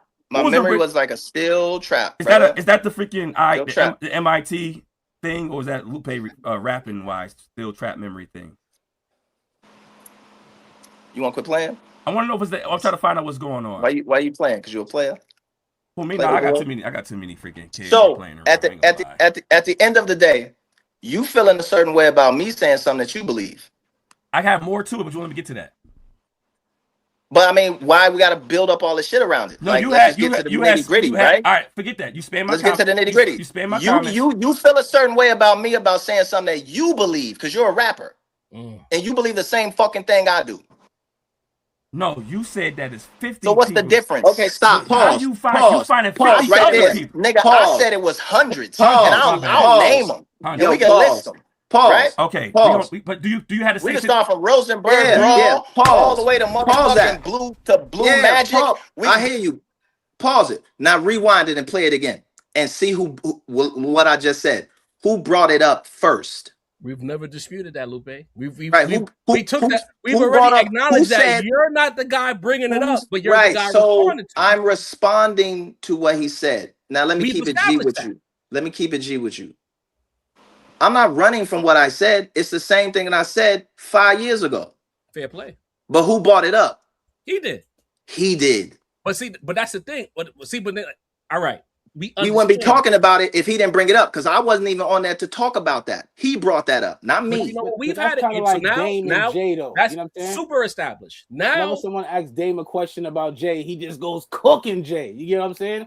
We can't. Just, but I don't do that. I'm not saying you are, but I'm saying after he cooks him, we can't. Just so why would you say that? Why would you compare me to him? If I just said I don't do that. I said I don't do what Dame does. You just said I know you don't, but and you kept going. Are better. Do you think that's not an insult? That's Dame Dash adjacent. No, it's not. It's not an insult. Because a lot of people you're taking it as an insult. And in terms of lyricism, people have you in their top 10. But see, that's the thing. But hold on, everybody clear the floor. Yeah, we're not looking at it as an insult. That's what you keep losing us at. we're Who's looking looking at what as an Hold insult? on, Lupe. We're looking at this strictly from two all-timers that are fucking great. And one guy said something that's very thought-provoking and eyebrow-raising to two guys who have been known historically to be competitive about this rap shit. That's been the point the whole time. Right. There's 100 rappers that are better than Lupe Fiasco. There's hundreds. You're one of the few people that can accept that. I disagree. I don't know. I don't know. There's 100 rappers better than me. You want me to name them? Yeah, I'd love to hear it. Can I get at least 5? Homeboy Sandman is better than me. Cap. I love Homeboy Sandman. No. ASAP Rock IT is better than me. No. ASAP Rock. He's a better rapper. He's a better rapper than me. I'm talking raps. I'm talking bars on paper. Right? He's a better rapper than me. Jay-Z's a better rapper than me. Because there's rappers and there's lyricists. You could rapping is the art of. Why? How you still trying? You don't rap, remember? I was trying to remember. I don't. How you gonna tell me? I can shoot a jump shot though. You know what I'm saying? My shit work. But we're not talking about basketball. Basketball is an objective sport. Your Rap is not. was in psychology or not? Excuse me? You had a minor in psychology or not? I study psychology. I study cognitive science. I could tell. Smart nigga. I did too. I see the shoulder roll and the pivots and all that. I see what you're doing. Yeah, like but it's he just said not 5 minutes ago that he's not a rapper. Yeah. So I explained to him what rapping is, and then 5 minutes later, when I mentioned something, he's trying to tell me and define to me what rapping is. And I love you as a fan, but you know how I get with my fans. You be at the shows. I be talking shit. You be a I talk little breezy. aggressive. I take that shit. Right? Let's get 2 more. So if we're gonna keep it real, let's keep it real. My opinion has not changed from when I said it, but I didn't bring it up. Y'all acting like, or you all keep acting like I'm the one who keeps jumping online bringing this up. It's been years. I'm not saying you said that. I'm saying y'all, you all. The people, you all, right? But if you go back through, if you just look through my feed, you won't see that. So when did it happen? You're going to go all the way back to when I first said it in 2018. And I've never said it again. And the only time I address it is when somebody else brings it up. And then I try and qualify it. I go back through everything I said, better this, better that, better this. But when it comes to this, no. And I'm going to keep saying that. Right? And I'm going to add myself to the mix. When I just tried to list the rappers bar for bar that are better than me. And I'm talking about raps. I'm not talking about albums. I'm not talking about beats. I'm not talking about none of that. I'm talking about bars on paper. Right? In my opinion, however educated that is. These are the dudes that I look up to, who I think are better than me. Right? Hollow the Don, Charlie Clips, Loaded niggas that Loaded Lux. Yeah, shout out to them. Right? Royce the 5'9". Salute. These are the people I look up to, who I study. Right? It's not about trying to have wear the same shoes as a nigga or fuck the same bitch that a nigga fucking. No, that's not how I move. And maybe you don't encounter rappers like me who really in deep in the shit like I am, whose whole life is dedicated to this shit. Maybe you just meet, and a lot of these dudes, and this was another thing that I brought up. That dude Quality is a battle rapper. Did you know that? Yeah. He raps. He had a failed battle rap career. The reason that I was on that channel was to not talk about Doc. The reason I got on that channel is that that video he made was Lyrics Don't Sell Records, the Lupe Fiasco Problem Part 1. That's the name of his video. Damn. So before that nigga was able to get to make Part 2 and Part 3, nigga, what's your problem with me? He didn't have 30 seconds before he brought up Doc. I'm like, I'm not talking about him. I'm talking about you. Right? Breezy Nice, your other name that you've been rapping because you're from Buffalo and you've been doing battles with RBE back in 2015. And your battles ain't got no views. So you telling me about rap, or you trying to tell me how I should do or what my problem is? I've sold 20 million records. 22 million and counting, and will continue to sell millions of records. What's your credentials for you to tell me what the fuck I should do on a song? And he's very greasy and talks a lot of shit and is very disrespectful. So I'm approaching him disrespectfully. So you want to throw shit in my face? Let me throw your own record in your face. And he couldn't handle that. So you know what he did? He brought up Dot. And here we are. And even in the midst of that, we still got through why I was supposed to be on there, which is tell me what gives you the credibility as a rapper to tell me who's, and we talking about selling records, not lyricism. The title of the video is Lyrics Don't Sell Records. Not what I think a lyricist is. So you're merging these two worlds. He's never had a record deal. He's never even did a mixtape. He's never done an album. He's not on any indie, right? His highest battle is 45,000. The rest of them shits is like 2,000, 1,000, 3,000, whatever, right? So what's your credentials to tell me what I should do? How about I tell you what to do? Understood. Fair play.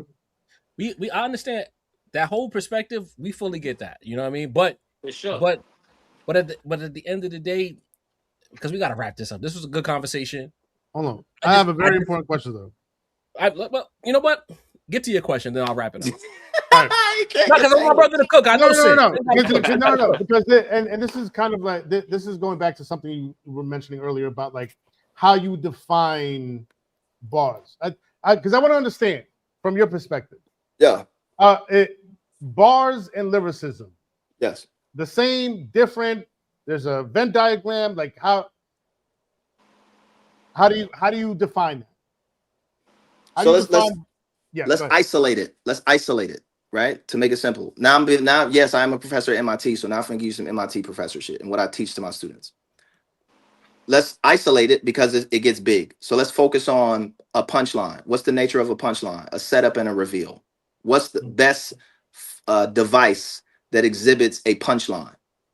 Right? That there's like this equals a punchline. What's the best device to do a punchline? To do a setup and a reveal. It's a simile. Right? Okay. You have a tenor, a marker, and a vehicle. Right? Mm-hmm. The tenor is everything before like. Mm-hmm. The marker is like. Yep. And the vehicle is what's after like. Right. You can have something called elaborated or extended vehicles. People like Chino XL are really good at extended vehicles, meaning that this is like a bus shots like the Metro card because I'm moving with a broad and I'm too hard when I swipe, right? You just keep like layering after the like. So that's the perfect thing to talk about a punchline, the simile. Right. How good are your similes? How are we judging the quality of your similes? How novel is it? How new is it? How many different layers does it cover? Not using interpretation, but like how many actual objective reference points are you compacting into this simile? That's where we get into entendres and things like that. But let's just keep it as simile. So can you judge the quality of a simile? Yes. Can I have you list out a bunch of similes? Yes. Do I have my students, no matter what their skill level is, and just to proof it, no matter what their skill level when they come into the class? I have students who are releasing music. I have students where they're writing their first raps with me, and I have everything in between. The simile assignment, where all they do is every single thing you do is a punch. There's nothing else. There's no, if you want to incorporate a storyline into it, fine, but every line has to be a punch. Every line has to be a simile. Okay. Right? And it's their very best work in the class. It levels the playing field immediately. Right? The highest, most talented rapper in the class, the lowest talented rapper in the class. When they do the simile assignment, in some cases, the lowest talented rapper is better than the highest talented rapper who can do all of the delivery and the beat selection and the flow and the narrative and the storytelling and the whole piece. Right? Okay. So to isolate it, it becomes about the simile. So does that get a little bit to the point how I think about it, right? Yeah. And so Sure. I study simile deeply, just as a function, deeply, right? I'm doing a research thing on it now where we're coming up with an algorithm how to weigh similes in an objective way and taking into consideration all those layers. So I don't take it lightly. I'm not just saying it to say it. Like, this is what I do. Like, they pay me to teach this. That's your perspective is always coming from a simile punchline perspective. And I asked I'm saying that a punchline is most represented by a simile. There's other ways to do punches. There's other figures of speech that can equate to a punch or a reveal. But anything where there's a setup and a reveal. But a simile is probably the optimal figurative literal device where it's a setup and a reveal. Cool. I'm such and such, like, and it's a cliffhanger. Then you get the reveal. It's like, oh shit. Depending on how impactful that oh shit is, determines the quality of that simile. Does that make sense? Yeah, it does. Very much so. But like, I guess the question, the follow-up question is like, so what about MCs, lyricists? Because earlier you mentioned like a Cannabis, a Chino XL, you just mentioned, ASAP Rock, that ilk, right? What about the slew of MCs that are not punchline heavy, that are not simile heavy? A Nas, an Andre 3000, a Scarface, do they not weigh as heavily to you because they're not so punchline heavy? Because that's how I also think that you look at Kendrick Lamar, because he's not. You can't tell me how I think I look at Kendrick Lamar. You can't do that. I said that's how I think you look at Kendrick Lamar. But you don't have to do that. I can tell you that I don't think him like that. Okay. You don't have to assume. Okay. Andre 3000. Andre 3000. Somebody like Andre 3000. He does have punches. He does have similes, right? But similes aren't the only thing. I made it very simple so we could start like what is a punchline, and we walk away from this conversation with at least some new knowledge, right? Of at least my perspective. But that is the perspective. The simile is probably the king of the punch. Everything that we think of, and then it becomes how many similes have we heard? But there's other things. There's other more exotic figures of speech that people use to create punches through, right? And sometimes they're just variants on a punch because you just might remove the marker, right? So you might remove the like. Oh, you don't like the class? We gotta go. So you might remove the like, which is something that like Nicki Minaj would do, right? What she'll say something like such and such and such and such cutlet. Right, she won't say the like. Right. Wayne do that too. That was a Big Sean thing. Yeah. Okay, cool. I guess my question would be, not even I guess, you're breaking down the lyrics, and again, this is the Rap Roundtable. We have some in the chat. There's a super chat that I want you to read as well before you slide. But what, like, you're breaking down the lyricism aspect of it. But I guess my question would be, as a novice, a nigga that don't rap, why do we separate the album making portion of that conversation from the lyricism portion? And I'm asking that because considering this a rap album and you still got to put the pen to paper, you still got to put all of that skill set together to make great quality, high level songs. Why do you separate album making from lyrical ability? Because album making is a demographic exercise. It's not necessarily a expound on demographic exercise. What does that mean? You don't know what demographics mean? No, I don't. Talk to me like I'm stupid. So we also teach a session in my class about demographics. Demographics is basically who's your audience. Who are you talking to? I know what demographic is, but why are you framing album making as a demographic exercise? Like, why do you frame it that way? Because you have to, because if you're on a label has a marketing department. The marketing department has a particular set of people that they're trying to sell to. If you go to a radio station, and this is for somebody who's not in this space, this may sound boring or redundant, or this is some bullshit, but you go to radio stations and the biggest part of a radio station is what? Do you know? The demographics. No, the biggest, right. So the biggest department of a radio station is the sales department. Yes. Right. It's a couple studios, it's some music, but the majority of the radio station that you see, it's a lot of desks and a lot of people who do sales.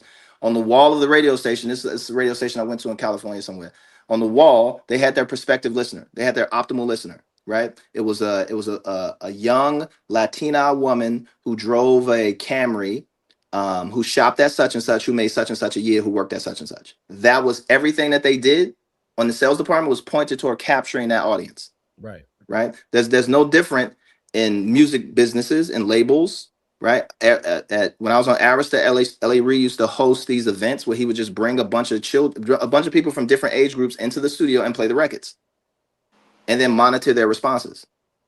He was doing demographic analysis. Okay. So an album became a demographic exercise, right? Meaning that it was less about, and most people who sign record deals, this is another thing. The label doesn't really give a fuck about your demo tape. Unless you got something that's crazy hot, they don't really care about your demo tape. What your demo tape represents is that you're able to perform the songs that your A&R is going to give you. Right? So when did you stop making demographic exercises with your album? When I've always in your career? Every single album that I do has been a demographic exercise. Some intentionally from the front. Never thought about Raging Against the Machine and going in the opposite direction. Well, there's tons. The beauty about demographics, people may think that it isolates it, it makes it clinical, but demographics represent the entire world. It's every single pocket. If anything, it opens you up to understand that there's different pockets in different places and different paces and different people, right? At different age groups with different intelligence levels, with different economic situations. Some people are going to be able to afford the $2,000 meet and greet, where others are just barely going to be able to afford the ticket, and you got to give it to them for free. Right. Right. At the same concert.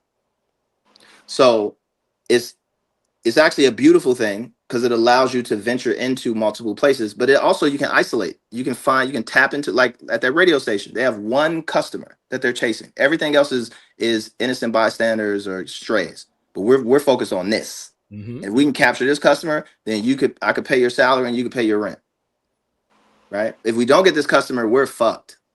So when I say that albums are demographic exercises, it's you as an artist going in and saying, we're going to try and get this market with this song. We're going to try and get this market with that song. We're going to get this market with that song. We're going to get that market with that song. Right. It's an art to it. People who have great management teams really pull it off really well. Drake is probably the best at it. I'll give you an example. Really, really, really, really good. What I base all of my albums on is Black on Both Sides from Mos Def. Absolutely. Right.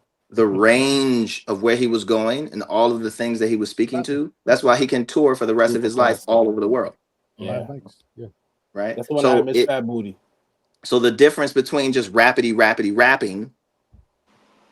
right, and then going into an album space is you're crossing over from just being a purely expressive creative thing, because you have to make a lot of sacrifices. Like you have to do some things artistically and put some borders and guidelines on what you do for the greater good of what we're trying to accomplish. And that may be the greater good of the record label. Right. And they tell me that, like, I've been told that, like, bruh, we need to succeed because, nigga, we got to pay the bills. All right. Right. So that makes sense. 100%. So hold on. So considering you understand all of this, you understand how the demographics work, you understand what's necessary, how people consume the music, so on and so forth. You cannot be surprised when niggas raise their motherfucking eyebrows when you make certain comments, even if you are responding to it, because it's all part of the ecosystem. Right. So I do study cognitive science the same way you have a psychology degree, and what you just did was switch it up. And I'm gonna punch exactly, because you just said you just told me wait how they receive things, wait and you still say things. When I asked you about what you said, I'm very clear and I'm very focused. When I asked you about demographic exercises, you was like, you didn't know what that was. And I just spent the last 3 minutes explaining to you why albums are demographic exercises. You didn't know that. And based on your explanation, that makes a lot of what you do not make sense to me. I'm not finished. The majority of people who you just said when I speak, I'm assuming that they don't know either. So they're not gonna highlights the hip hop. They're not going to, right? They're not going to respond to it the same way. Nobody's as smart as you, Lupe. We've established that. So that's just What are you talking about? What's that? Once you break down the whole game, you understand what is A and B and C all the way to Z, then you know exactly how the public will respond based on the things that you say. I do. Before you said it. I do. But I also know that it's certain demographics, it doesn't matter what I say, because I didn't say anything. I didn't bring up that. I didn't do that. Y'all brought that up. So there's nothing I could do about that. So because I didn't say it. Now, if I would have said it, it'd be different, but I didn't say it. So we're in a position where I'm getting accused of saying something that I didn't say. So if demographics are out the window, my analysis, how smart I am, MIT, all this other little shit, it don't matter, because at the end of the day, I didn't say it. I didn't bring it up. I don't say it because I know that, because I haven't said anything. You can't say you haven't said anything after you say you could name hundreds of rappers and then get surprised when niggas be like, holy shit, he just said that. Yeah. You can't do that. You just Who can't. brought that up? Who brought that up? It doesn't matter who brought it up. We already established. Yes, it does. It does. Doesn't. Because now your argument is falling apart. Because you just told me that I should be responsible for what I say and the things I say. I didn't say that. I understand that I said that. I understand. Unrealistic I understand that I said that back in 20 whatever, but I didn't say that the other day. I didn't bring that up. He did. Is that why? How are you missing that? You just played it. Let's play the video again. Play the video and let's see who said it first. You can't be surprised if people are responding to your actions. He knows that. His agenda. I'm not gonna argue with you. I just told you. I just told you and just showed you. Right when I went into that conversation with dude, we were supposed to be talking about something very specific. He knew that he couldn't. Yo, why you stop cutting me off? Stop cutting me off. Cause and effect. All right. Y'all have a good night, man. God bless. I appreciate you for coming out to Brooklyn, right, my man. Moving on. You can't play stupid with smart niggas, okay? Joe, you was trying your best to hold it together, Joe. Salute. You know what I mean? We gotta move on. Shout out to Lupe, we gotta move on, bro. I love Lupe. I love the back and forth, but now you playing with niggas. You know what I mean? And I can't. You know what I mean? I refuse to. Salute to Lupe. We appreciate. We could be professional and we could do these things, but once you start getting the demographics and understanding how audience works and the landscape and the like, you knew what you were doing.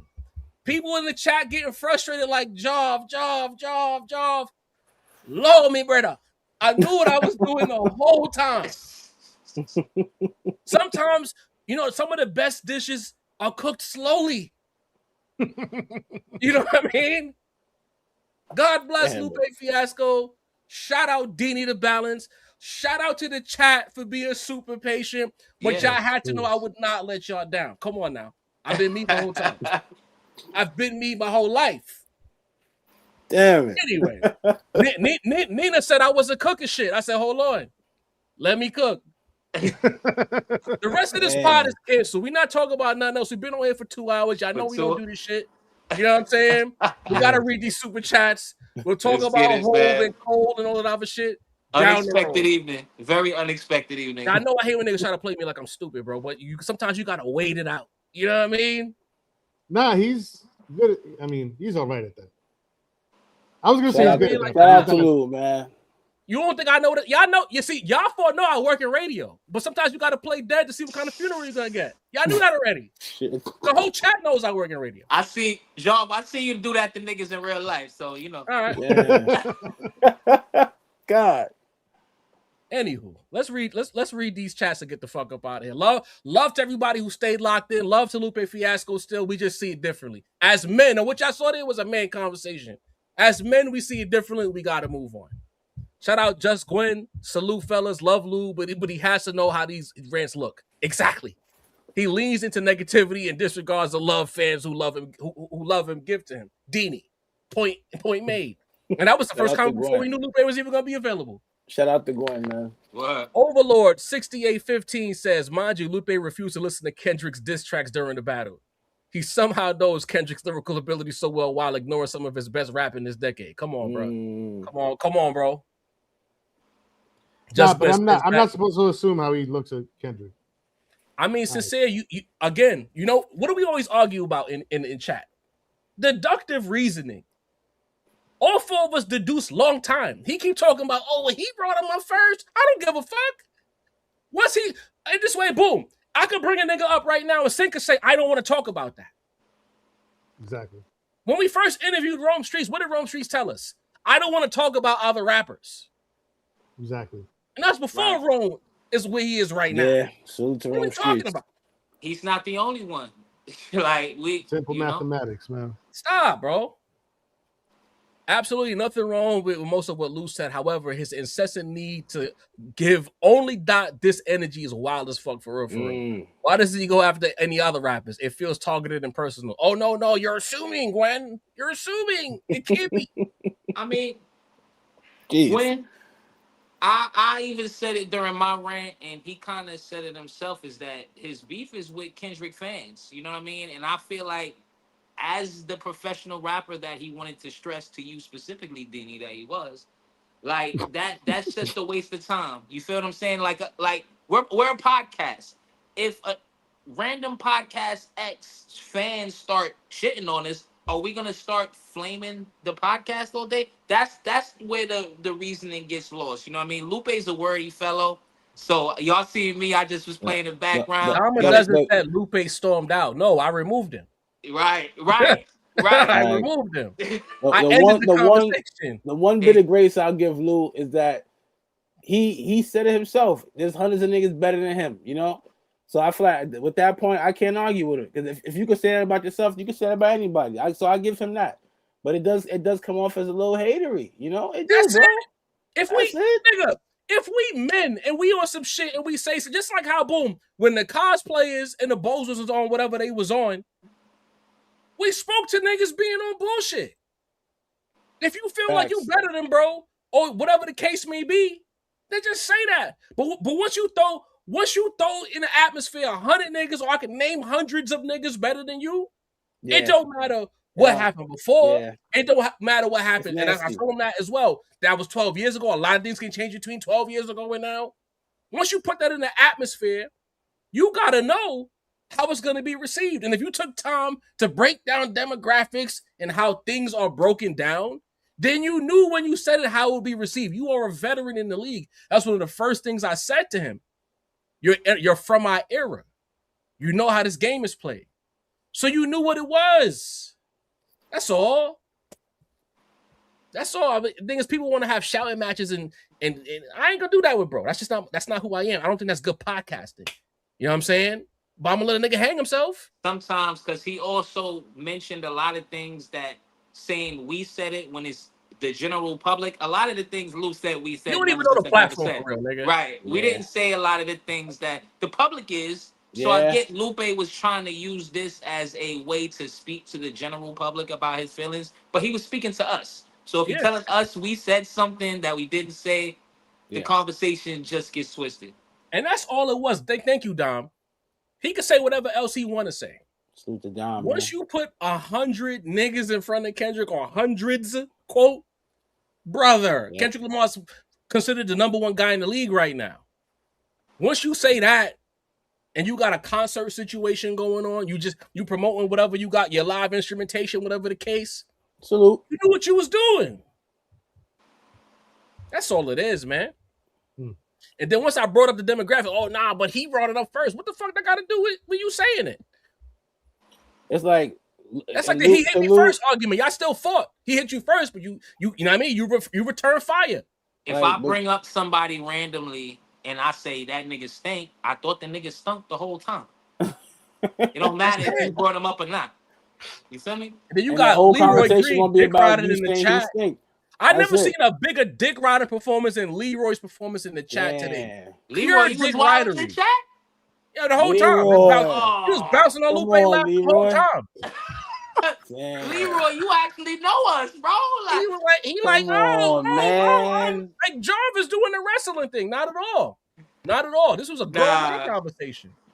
I'm just not gonna. I don't believe in shouting and fucking arguing with niggas. I don't think that's good. And the thing is, you know what I mean? The one time we did that, we got canceled. Huh? Lou, you might be the only nigga that. The one time I ain't jumping between the shouting match, we got canceled. So I'm not doing that shit. You know what I'm saying? If you disagree, I'm not here for niggas to agree with God. You know what I mean? It is what it is. It is what it is. But to me, allow that man to speak and wait. Most people talk, when niggas talk that much, they normally talk themselves into the Cobra Clutch, bro. They usually do. They usually do. You just gotta wait. They usually do. You right, y'all. Now look, Leroy, you Glaze Kendrick, you're not a fan of his. Y'all ever see me Glaze Kendrick? Like, what are we doing here? You just mad because you a dick rider. It's all right. Leroy. Leroy, you was taking Leroy, you here every week and you was taking Lupe's side. Call Mike up, Leroy. You know what I mean? Go bounce on his line. How was he inviting himself off the pod? Like, Leroy was like, I would pull up, but nah, who invited you, my nigga? Damn. Where we going, man? Come on, Get Leroy. these super chats in the air, John. Leroy. Shit. Lupe ever gave you any beats, Leroy? Word. He told Kendrick to his face he thinks he's better than him. So what? What does that have to do with this conversation? See, y'all niggas be getting me worked up. I'm trying to chill.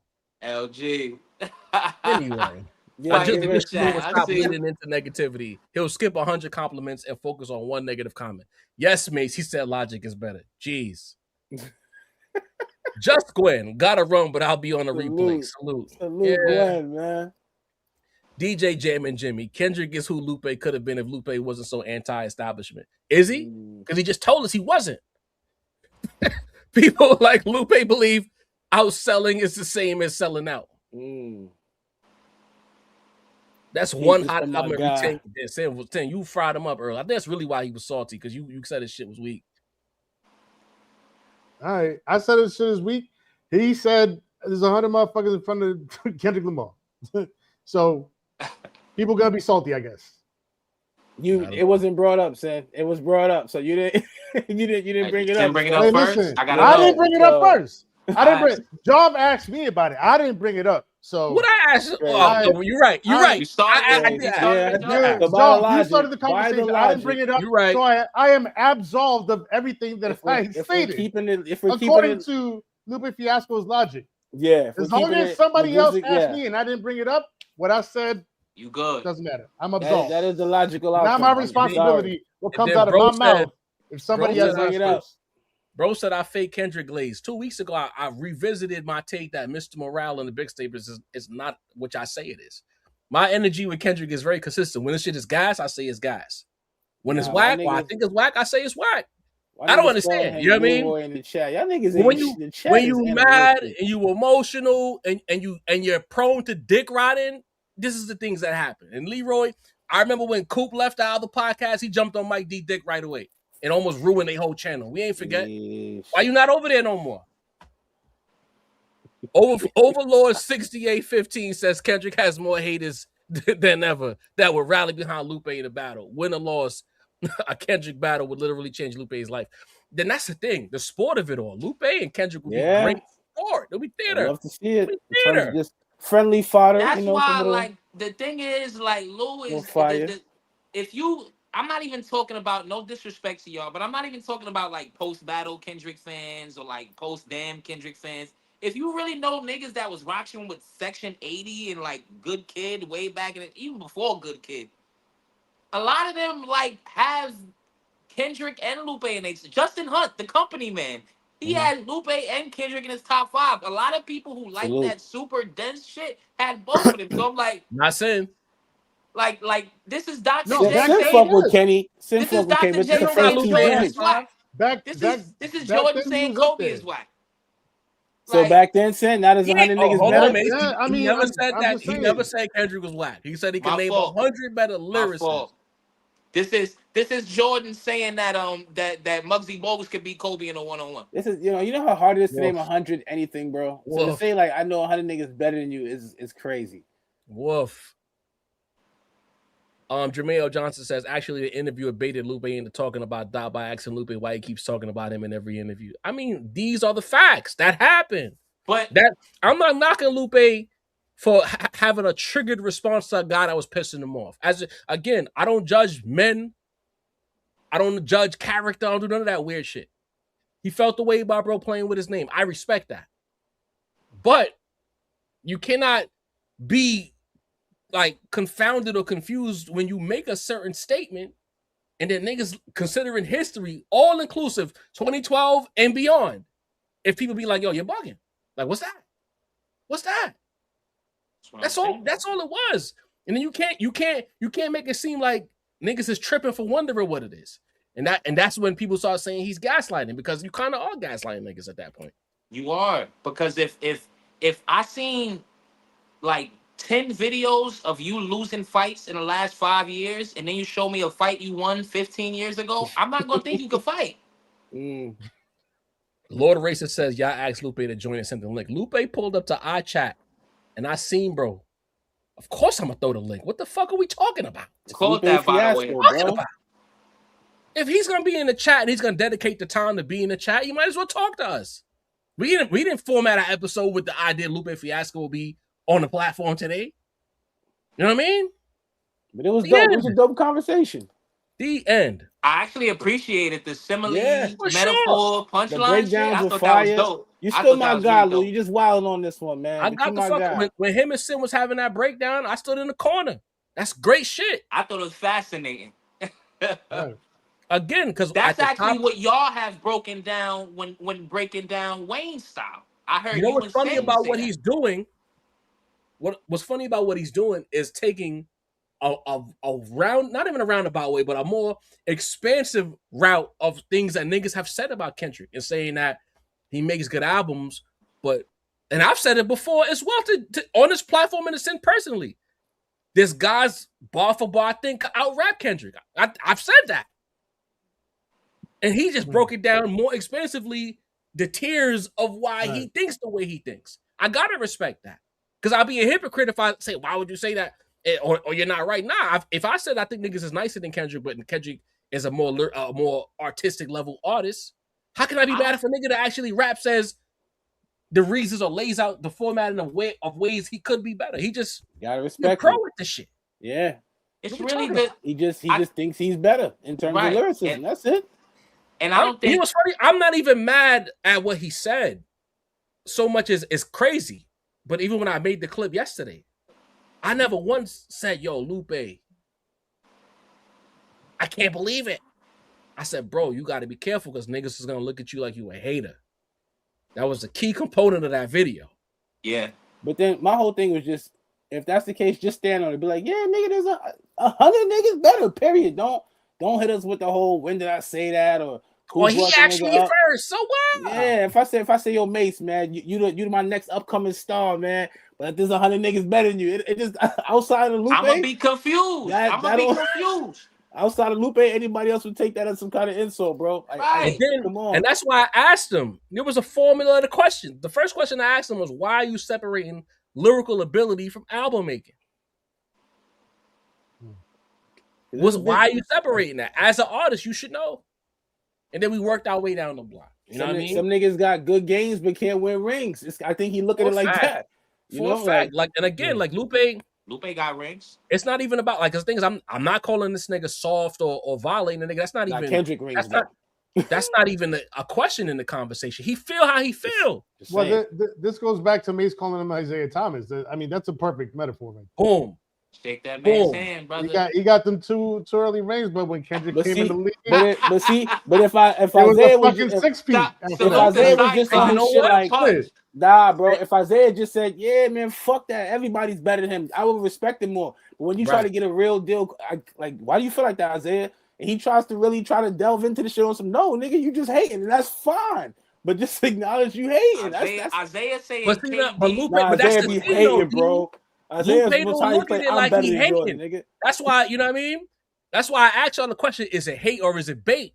Because the more I slept on it, I'm like, I think he wants to really spar with Kenny, but he don't want to pop that bottle, if you will. He'd rather Kenny be like, yo, you keep saying some shit, let me throw a ball your way. And I have a reason.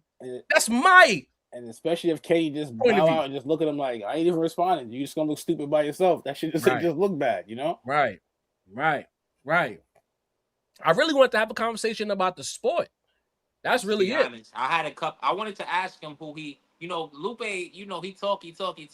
I wanted to ask him who he actually did think was the best MC. If there's hundreds better than Kendrick, I got to know who number one is. So. And the thing is, he started naming niggas again. He did a lot of shit that I can't be mad at, bro. I can't be mad at it, but don't try to hopscotch over the part where you made a comment, regardless. So what you're saying is, at 40 plus years old, no disrespect to Koala T, no disrespect to bro, but you're saying to us that a random YouTuber can get under your skin enough for you to just come out your face and say some shit? Is that easy? Right. If you a pro rapper, and I would believe that Lupe Fiasco fits a description of a professional rapper. Absolutely. Super pro. You don't need to be And again, while thankful for the opportunity to talk to you, you shouldn't be doing this type of shit. I'm sorry. Because you misrepresent. Because again, the people who are receiving your message, you're being Lupe, are listening to you like you're full of shit. Because you're not willing to really like the match. Just say the thing. Say the thing. There you go. Off the air, how many times I always tell y'all, yo, just say the thing. Say how you really feel. We'll deal with the backlash of it on the back end. I always say that. Jarvis is a producer as well. He done text me that mid-pod, guys. Say the thing, bro. And the thing is like Leroy saying just how people get under my skin. Let me tell you something, Leroy. I'm nobody. I wake up tomorrow and millions of people are going to walk past me. They don't know who I am, right? But if I was Lupe level, and again, my brothers that know me in real life know how I operate. If I was Lupe level, I would not talk to any of these niggas who want some bullshit. I just wouldn't. I hate people who be on shit. But in this podcast space, in this rate, because I look at this as radio, and I like the human connection. I'ma do it. It's fun. But once you get to a certain level and you have prestige and things to lose, can't do that. Can't do that. I wouldn't defend my craft because you got to know when things are bullshit. You know what I'm saying? And I think if whatever happened with Koala T, Lupe thought it was bullshit, but he gave life to the bullshit. And that's the problem.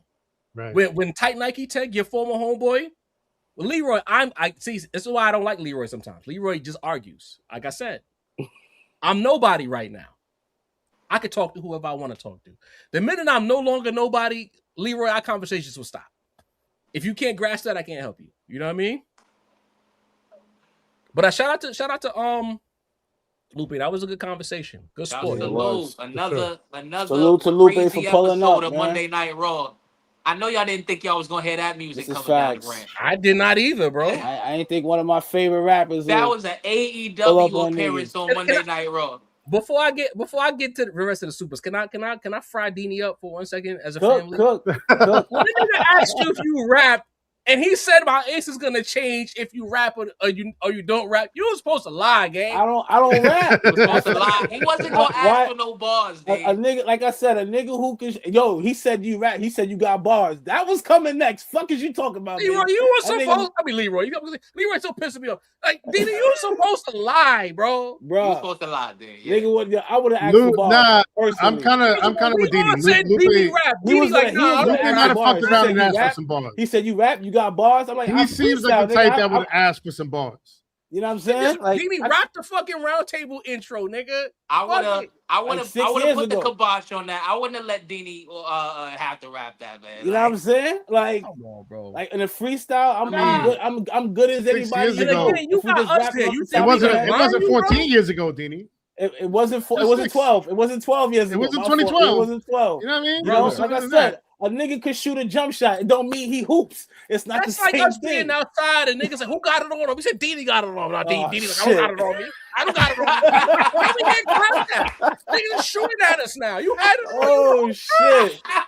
Niggas want me to get fried up by Lupe. If Kendrick ain't nice enough, nigga, I ain't nice enough. What the fuck? Get fried up? Yo, but we with you, bro. We said you wanted me in the pressure cooker. You feel me? But you the only nigga in the room. I don't even nigga. Yes. Then how we gonna rob a bank with you if you can't even lie to Lupe, bro? Yo, my nigga. Now I know if the cops come around, don't tell the truth in front of Dini because niggas put me in the Pharrell category. You remember Pharrell said anytime anything go bad, I'm telling. Don't put me in front of niggas, and we like, yeah, we on the same page. And Dini say, nah, we all going to jail. The nigga said, do you rap? I'm like, nah. These niggas say yes. Nigga said, yo, you got bars? Nigga leaned in. Nigga said, yo, you got bars? He wanted to hear something, mo. That nigga's a rapper. Rappers want to hear, and also if I sucked, you know, I would have never had to lay that down too. It is what it is. You know what I'm saying? He's a lyricist. Bro. Lyricists want lyrics. Come on, bro. Off the top of the dome, I'm as good as anybody, but I ain't no rapper. Once we said you rhyme, you're not supposed to say no with the gun to your head, bro. You supposed to say yeah. Yo, let me hear something. What I'm looking like. I would have jumped. You know me. I would have jumped like, nah, we not here for that. Right. About this.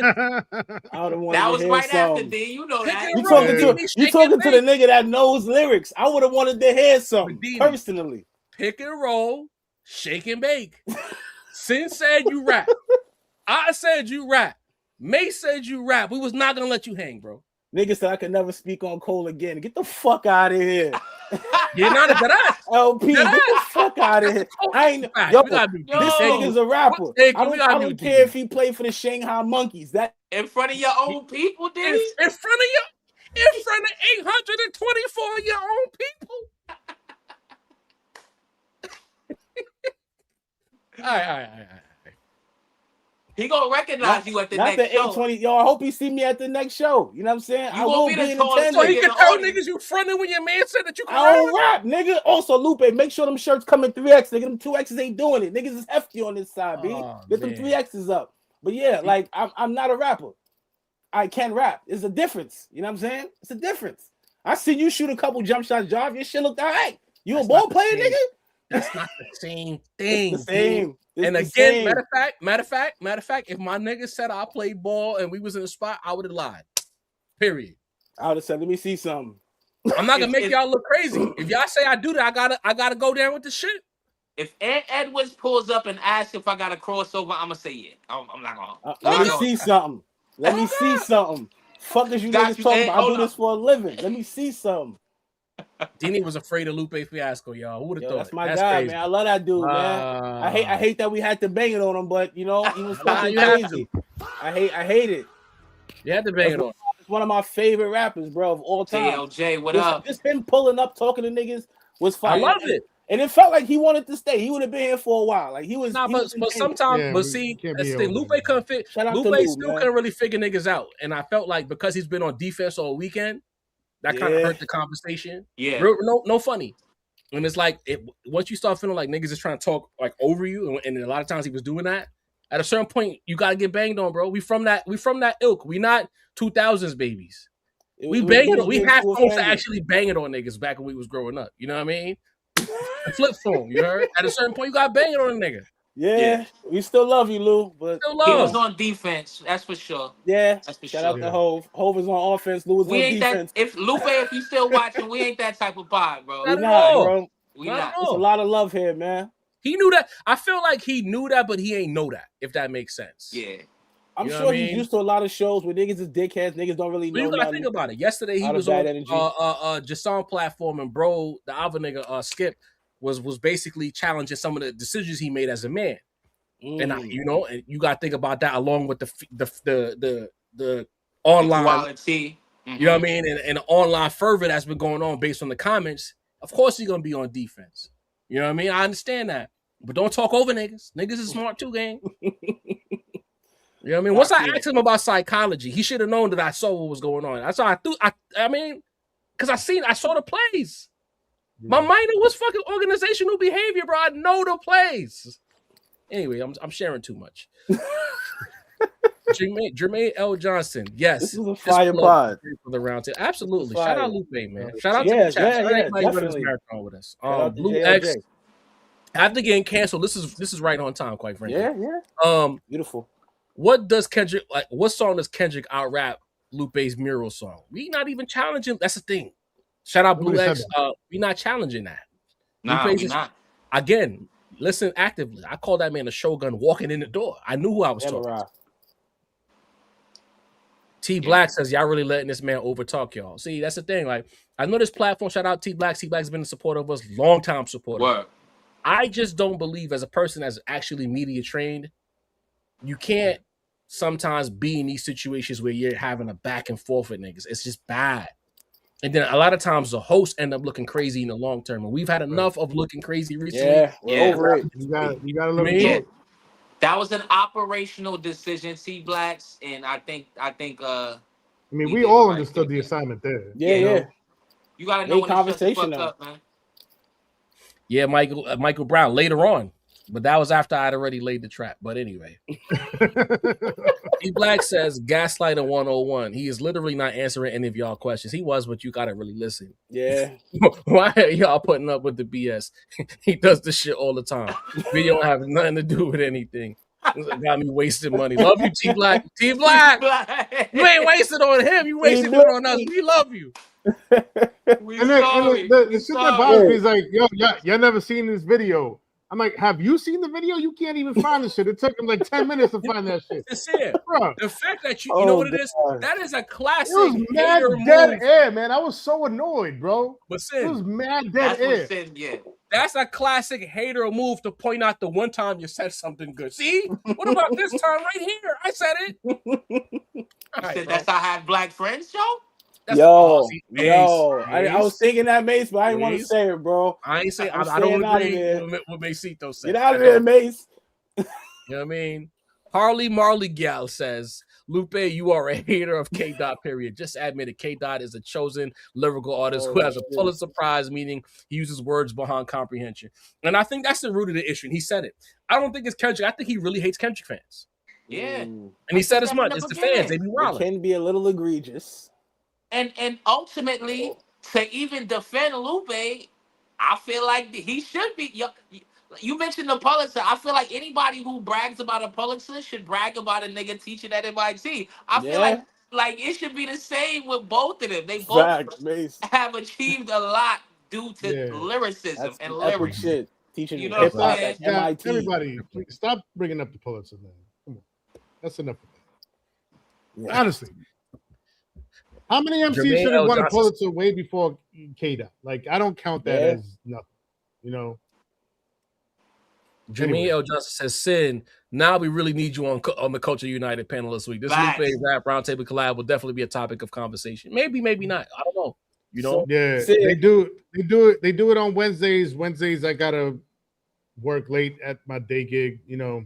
I'll see if I could fix my schedule at some point. Yeah, we need. I mean, that's if we even get asked. You know what I mean? Yeah, that's what I'm saying. But like, just to be on deck, you know, if it happens. Company man, make the call. Facts. Che pronounced Shy. That's an interesting way to pronounce Shy. Shout out Shy. Shout out to you giving the phonetic pronunciation as well. Thou dost protest too much, indeed. Indeed.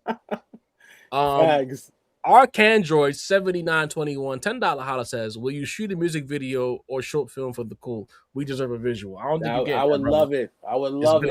What year did the cool drop? I see why he's asking that because I want to say 2007. But that's been a common thing recently where artists take their classic records and make new videos to them. That would be fire. A lot of people have done that recently. So the whole concept of the cool is about like a dead nigga coming back to life. So to see that in video form would be crazy. Yeah. All right. They're gonna AI it then. Send him a DM. Maybe he'll respond, Dini. Copy. 2HQ says he's not a hater, he's just an asshole. That too, and I speak that language. I speak that language fluently. I actually had an exchange. Sin, you'll appreciate this. Okay. I went to Wingstop last week, and one of the employees was being like a dick. Okay. And it reminded me of myself at the library. And I said, that's how I knew I was getting old. I was like, bro, I said, I was you before. You got to chill. I said, a lot of things, you do a lot of things here that when I come here that nobody else does. You know, that's the policy. I was like, it can't be the policy if no one else asks for it. Like, you just doing a lot right now. And I was you. You got to relax. You an asshole, and I speak asshole. Like, you doing too much. Because things I really saw, now I understood it. You know, when I was young, I couldn't get it. Well, seeing him act that way, I was like, I see it now. Like, you don't got to do all of that, bro. Just you relax. See yourself. I saw myself. I told him, I see myself in you, bro. You got to chill. I don't know if you heard me, but, you know, I tried. Yeah. You tried. Heed the words. Amir KDX $10 high says, Jav, my guy, you go over on us for a lot less every week. You hold it back. I was waiting. I was waiting. You know what? That's my own fault. I've said a president here. That's my own fault. Amir, it's a special guest. You know what I'm saying? But when you get Lupe Fiasco in here and you having a conversation that we might never have again. Yo, it's like when y'all asked me before. If I'd be cool with somebody being corny like Drake, and I'm like, do he rap though? Like, you know what I mean? Start spitting balls in the chat, bro. You know, matter of fact, I'm gonna start being nicer to the chat. Since I gotta be mean to the guests, then I'm gonna be nice to the chat. That's gonna be the chat don't come here for you to be nice, John. Chill, bro. But I'm not a star, bro. I ain't that. You know what I mean? Little star. Shy says, nope, liar. He brought up Dot before you brought him up being a battle rapper. You did that to try to belittle him after. He had a family unlike you. Whoa. And chose them. The audience is not dumb.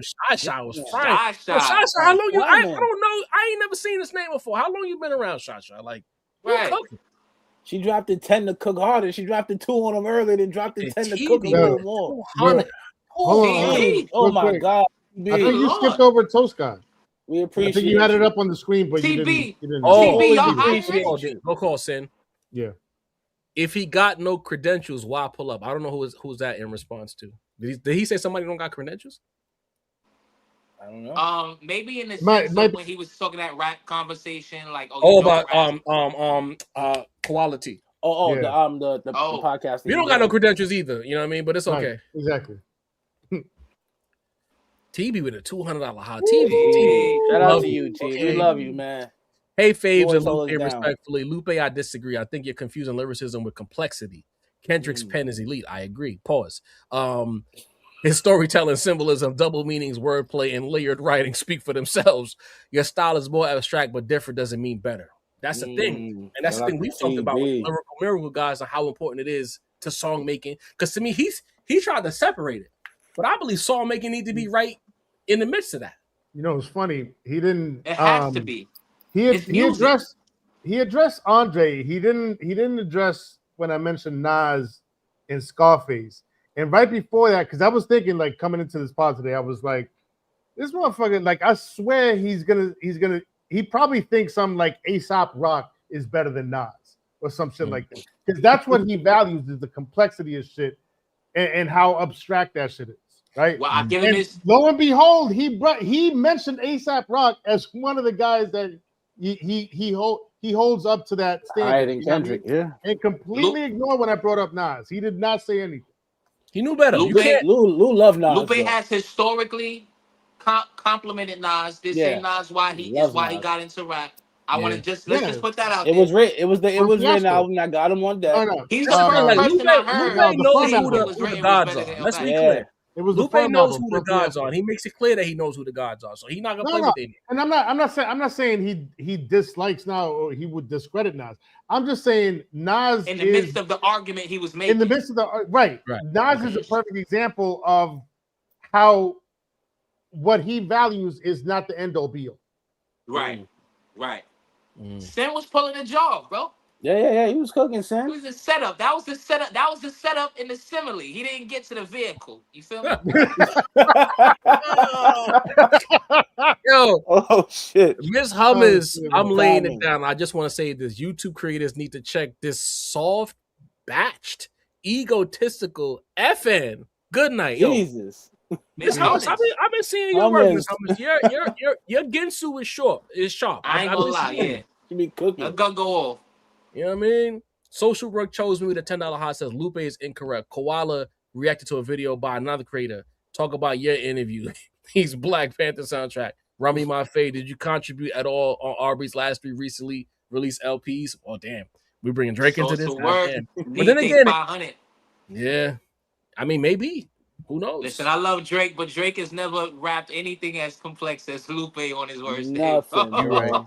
Stop it. And Drake, lyrically, the way he's putting his bars together, you could tell he's been leaning into the battle rap niggas. The battle style. The way they schemes is a lot more different from like a guy that makes songs. You know what I mean? Right.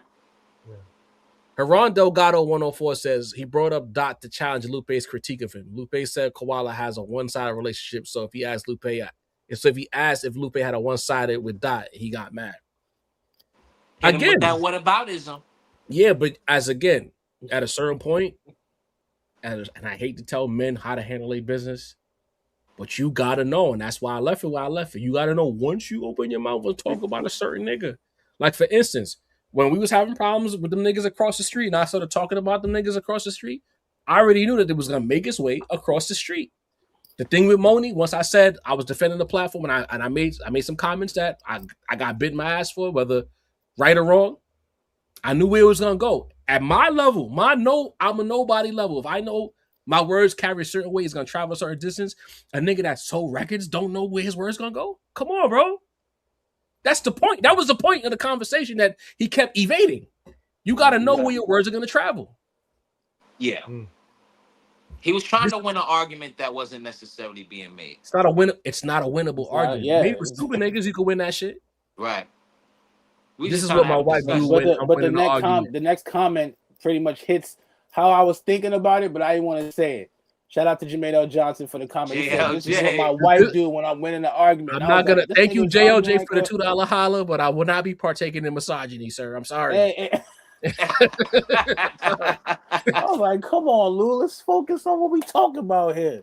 Mythologic says with a $5 holla, I don't even know what to say, but I enjoyed that shit. Entertainment at its finest. That's what it's all about. That's the flaw. We want to entertain the audience. If you taking time to press play to watch us talk, then we gotta entertain y'all too, no? Absolutely. Make you think, make you laugh, make you smile, whatever. We just trying to get a good reaction. You know what I'm saying? Sanjeet Patel, 3211 with a $5 holla says, why Lupe always go at K-Dot but never Drake? Lupe knows he's better than Drake lyrically, but he never says it. Why is he glazing Drake? Shit. We gotta ask him first. Drake has never been the end-all, be-all lyricism. Nigga. Honestly, you know we could have asked Lupe that, and he would have just evaded the question altogether. You know, that he would have been like, why you think I'm glazing? You know what I mean? LTCLO with a $10 holla says, Lupe puts out whatever he feels creatively with hopes the masses will accept it. It seems to him Kendrick does it and the masses do accept it. Kendrick makes better songs. I think that might be his gripe, but won't say it. I wouldn't either. But then don't talk about the nigga at all. Yeah. Right. Lupe he's too talented to be like, stressed out about that, to be honest. If you ask me. Yeah. Lupe said, Humble Bragger says, technically Lupe is saying the same for Jay and Nas. Okay. Jermaine L. Johnson back again says, also Isaiah Thomas is from Chicago, so seeing MJ get more love than him in his hometown hurts more. Similarly, I take Lupe's lane hurts more. But then, all right, let's pause right there. Did Dot take Lupe's lane? I don't think Dot came in the league not making songs the way Lupe was making songs. To me, Dot came in the league making way better songs than Lupe. I mean, in terms of the dude with the lyricism, making dope records, winning Grammys and shit like that. I think in terms of that, like, while still being a lyricist, about primarily being a lyricist, not just making a bunch of records, you know. And I think now we can look at what Kendrick has evolved into, the Shogun that can make hits with Drake and rap next to Black Thought. I think he's become that. Yes. But I think the original incarnation of Kendrick definitely filled some sort of, because Lupe even filled the role that niggas before him had. He wasn't the first person to be the good kid from the Mad City. You feel what I'm saying? But I do think that from Lupe's peak, 07, 08-ish, 2012, Kendrick was the one kind of picking up the slack. If he did it better, he just did it better. You know what I'm saying? Yeah. But I do think, demographically, I do think he was pushed in the same direction that Lupe was. Early, like first two albums, Lupe. Demographically. Let me rephrase the question. Considering Lupe's industry debut was what, 04? 06. 06. Yeah. 05 on Kanye's album. Yeah, that's what I was thinking of. Thank you, sir. Do you think if Kendrick dropped the same year, let's say same song, same everything, would he have been received the same way Lupe was received? I'm asking you to speculate. I know. He did. I mean, depends on what cosigns he had. Very similar. Lupe had. I think the same type of guy like both of them. Yeah. To be honest. Okay. Very similar. Yeah. You know what, you're right, because swimming pools is probably more sonically pleasing than a kick push for sure. But I think they resonated in the same airspace. Type of audiences, right? Yeah. People who want to hear good music but still want to be lyriced out, Right. All right. maybe that's something to consider. K-Way for real says, peace fellas, hella late, but gonna catch the replay. Hey, yo, Absol, why your friend keep shooting that dot unwarranted? The chat keep making up for me. It's not even about the cause. That was going crazy. I didn't even realize. It's not about the cause, it's the effect. What you said, even if you felt like he asked about the nigga, what you said it created. Nobody would have cared about what Quality said. Again, please don't clip this and make it seem like I'm slandering, bro. What I'm saying is Quality has his platform. He gonna be Quality after this, right? But the shit went viral because of what Lupe said. You gotta own that. OCRTR says Drake's still not saying nothing important for hip hop. Why we? Sin, is that your burner, bro? Yeah. Sin typed that on the low ski. Sin ain't getting no Drake shots today, so I'm just At wondering. all. Bro. It's been quiet. I'm shocked. Yeah. Is that Original Sin Rap Roundtable? Is that what that? Is that what that stands for? We got him. We got him. We found him. Oh man. All right, last super chat for the night. Lupe got lost in the mix of labels like Inspector Deck. That's a great point. That's a good. I don't know if Lupe would agree, but that's a great point. That was the Inspector I mean, Deck. Inspector Deck ain't got no, like solo joints that we really clamor for. So maybe a little different. Lupe would be offended by that, I think. For a fact. Hey man, this was an all-timer live tonight. Shout out to the chat who pulled up and they locked in. To the people who felt like we let him talk too much. I hear you. I understand. We'll do things a little bit different in the future if the situation requires it. Leroy, I still love you, but you annoying. And pull up but next also week. to the people in the chat, you get into conversation with Lupe Fiasco. See how it works out for you. Yeah. Probably the same way. They might argue with bro. Maybe they'll do things differently. You know what I'm saying? But nevertheless, I appreciate everything that happened tonight. Yeah. Great vibes, great energy. I think that it was the energy we needed, quite frankly, tonight. Facts. And they need a balance. You can take this home, bro. Yo, to each and every one of y'all watching now or watching on the spin back, you know what to do. Hit the like button, subscribe. A lot of y'all watch, but y'all don't hit the subscribe button. It's so necessary and it's free. Do that for the love ski. Shout out to Jarvie. Shout out to Sincere. Shout out to Macito. Shout out to Lupe Fiasco for coming to the table and kicking it with the gang. I'm Dini the Bound to the Force. So what our powers combine, it's the Rap Roundtable Monday Night Raw. You dig? Yes, sir. Next time, folks.